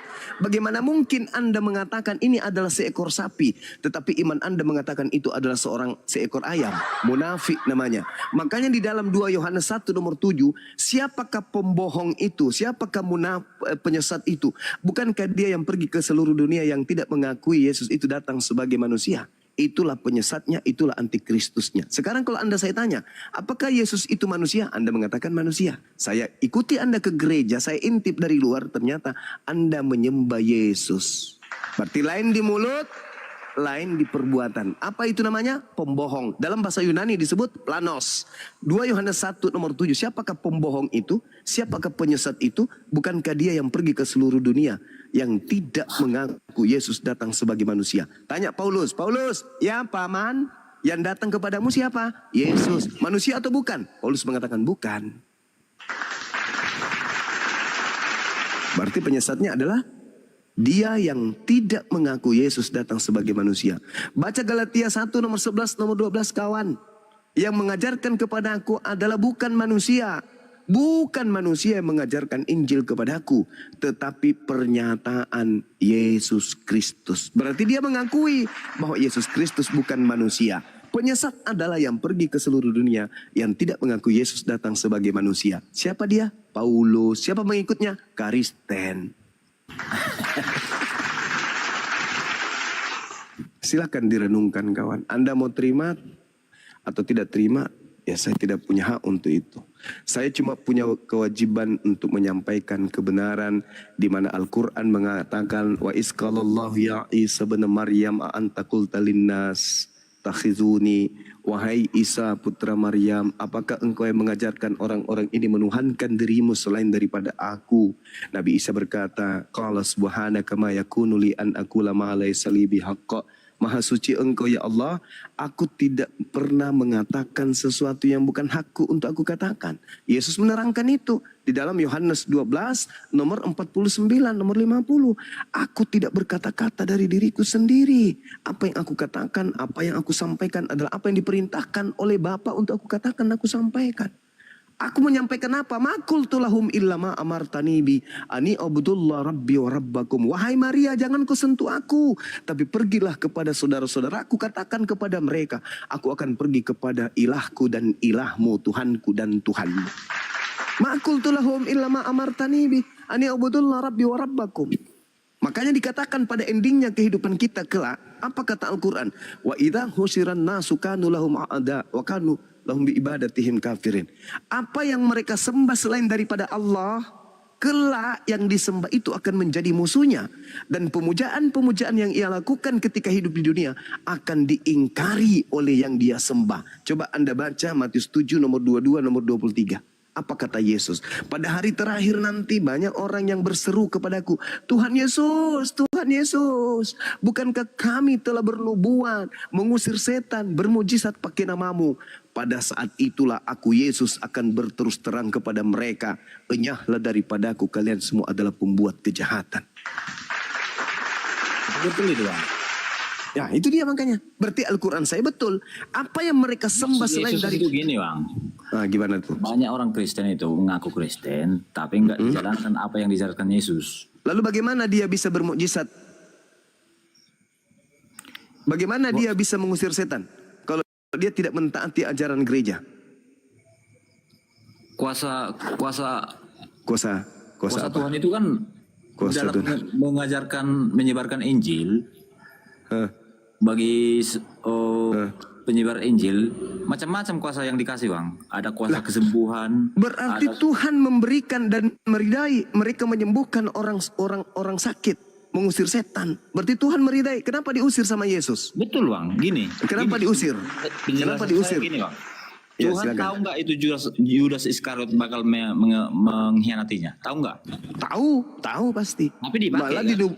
Malah dinubuatkan. Tapi dipakainya kan jadi muridnya kan? Kira-kira begitulah. Loh, sekarang ketika ada orang yang bermukjizat mengusir setan, tentu imannya sudah tinggi kan dalam konsep Kristen, betul? Sampai Anda percaya kepada Andi Simon, Anda percaya kepada Rusuli Lubis yang dia sendiri tidak bisa bermukjizat menumbuhkan rambutnya sendiri. Rusuli Lubis botak, konsepnya tidak bisa sembuh, tidak bisa tumbuh. Tapi kalau dia gagah-gagahan, dia sembuhkan orang botak sendiri, jidatnya nggak tumbuh, rambutnya nggak bisa nobati dia. Gimana dong? Yesus mengusir Bang orang yang bermukjizat pakai namanya, mengusir setan pakai namanya. Yesus mengusirnya dengan mengatakan, enyahlah daripadaku, aku tidak mengenal kalian. Kenapa? Karena yang mereka gunakan adalah Yesus Kristus yang palsu, yang telah memberikan mukjizat kepada mereka. Gini Bang. Itu kawan. Barometer tingginya iman Kristen itu bukan dari kuasa yang diberikan kepadanya Bang. Tapi barometer tingginya iman Kristen itu bagaimana seseorang itu bisa mempertahankan, mengakui Yesus, tidak menyangkal Yesus yang sudah mati di kayu salib sebagai penembus dosa sampai akhir hayatnya. Itu barometernya Bang. Bukan kuasa kesembuhan. Ya terserah. Bukan itu. Terserah yang pasti Yesus kepada orang yang bermujizat, mengusir setan, bernubuat, tentu sudah masuk dalam poin-poin tadi. Tidak menyangkal Yesus mati untuk mereka. Itu udah pasti tuh. Tidak mungkin kemudian bisa sampai itu kalau dia menyangkal Yesus. Jadi semuanya masuk ke dalam keadaan itu. Orang yang bermujizat, orang yang mengusir setan, orang yang bernubuat, semuanya percaya dan tidak menyangkal Yesus Kristus mati di atas salib demi dosa-dosa mereka. Tapi kenapa diusir? Karena sebenarnya mereka itu menyembah Kristus palsu. Bukan, Yesus yang asli. Loh, kok bukan itu pula? belum tentu bisa bertahan sampai akhir itu. Belum tentu. Kok belum tentu kawan? Bukankah kami mengusir setan? Itu sudah di alam barzah, itu sudah kebangkitan tuh. Bukankah kami mengusir setan, bernubuat, bermukjizat pakai namamu? Yesus mengatakan apa? Aku tidak mengenal kalian. Enyahlah daripadaku, kalian semua adalah pembuat kejahatan. Nah, kenapa bisa kayak begitu? Gini Bang, kemurnian pelayanan seorang pelayan itu harus dipertimbangkan Tuhan di akhirat. Apakah dia melayani gara-gara uang? Kan gitu. Allahu Akbar, Masya Allah. Itu. Bukan di situ poinnya, kawan. Kalau yang bermukjizat mengusir setan, bernubuat saja sudah diusir oleh Yesus, apalagi jemaat biasa. Bukan itu poinnya. Yang kalian sembah selama ini itu bukan anak Maria. Makanya kemudian ketika nanti orang dibangkitkan semua orang nanti, orang-orang akan datang nih, orang Kristen akan datang nih. Ketika tak ada penolong, mau ke Nabi Adam, Adam menolak. Nabi Musa, aku tidak mengenalmu. Ke Abraham, siapa lo? Lo tidak bersunat, bukan pengikutku. Ke Ishak, begitu juga. Ke Daud, begitu juga. Ke Yesus yang asli juga begitu. Maka satu-satunya penolong yang menurut kalian itu yang bisa menolong kalian mencari sosok yang bernama Yesus. Yang bernama Yesus pada saat itu tinggal satu. Yesus yang satunya sudah masuk ke neraka lebih dulu. Yesus yang aslinya ini tinggal dia. Datanglah kalian ke situ. Yesus, bukankah ketika di dunia kami memanggilmu Tuhan, bernubuat, mengusir setan pakai namamu? Apa kata? Loh, mana ada? Tak ada begitu kuajarkan kepada murid-muridku. Aku hanya untuk Bani Israel saja. Siapa kalian?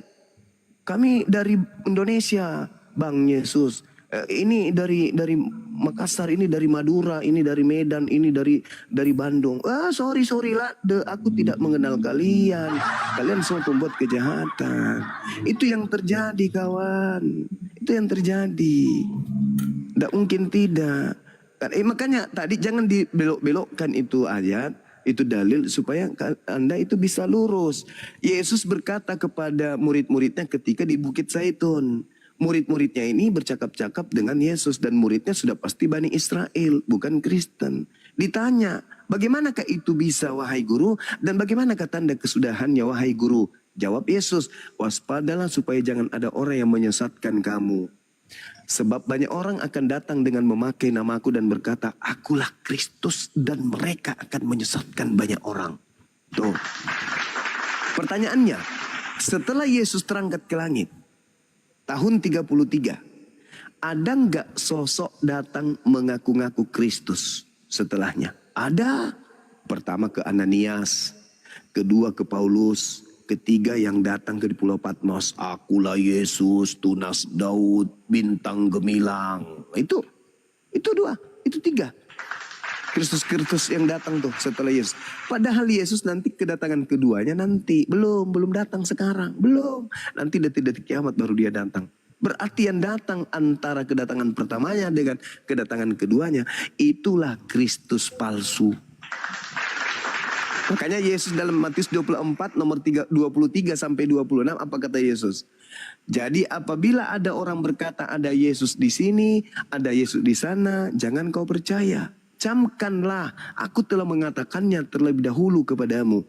Apabila ada orang berkata ada Yesus di padang gurun, ada Yesus di dalam bilik, jangan kau percaya. Sebab Kristus palsu dan nabi-nabi palsu akan menyesatkan orang-orang pilihan juga. Dan dia bisa melakukan mukjizat dan menyesatkan orang-orang pilihan juga. Camkanlah, aku telah mengatakannya. Jangan kau percaya sebab, nah tuh titiknya di sini.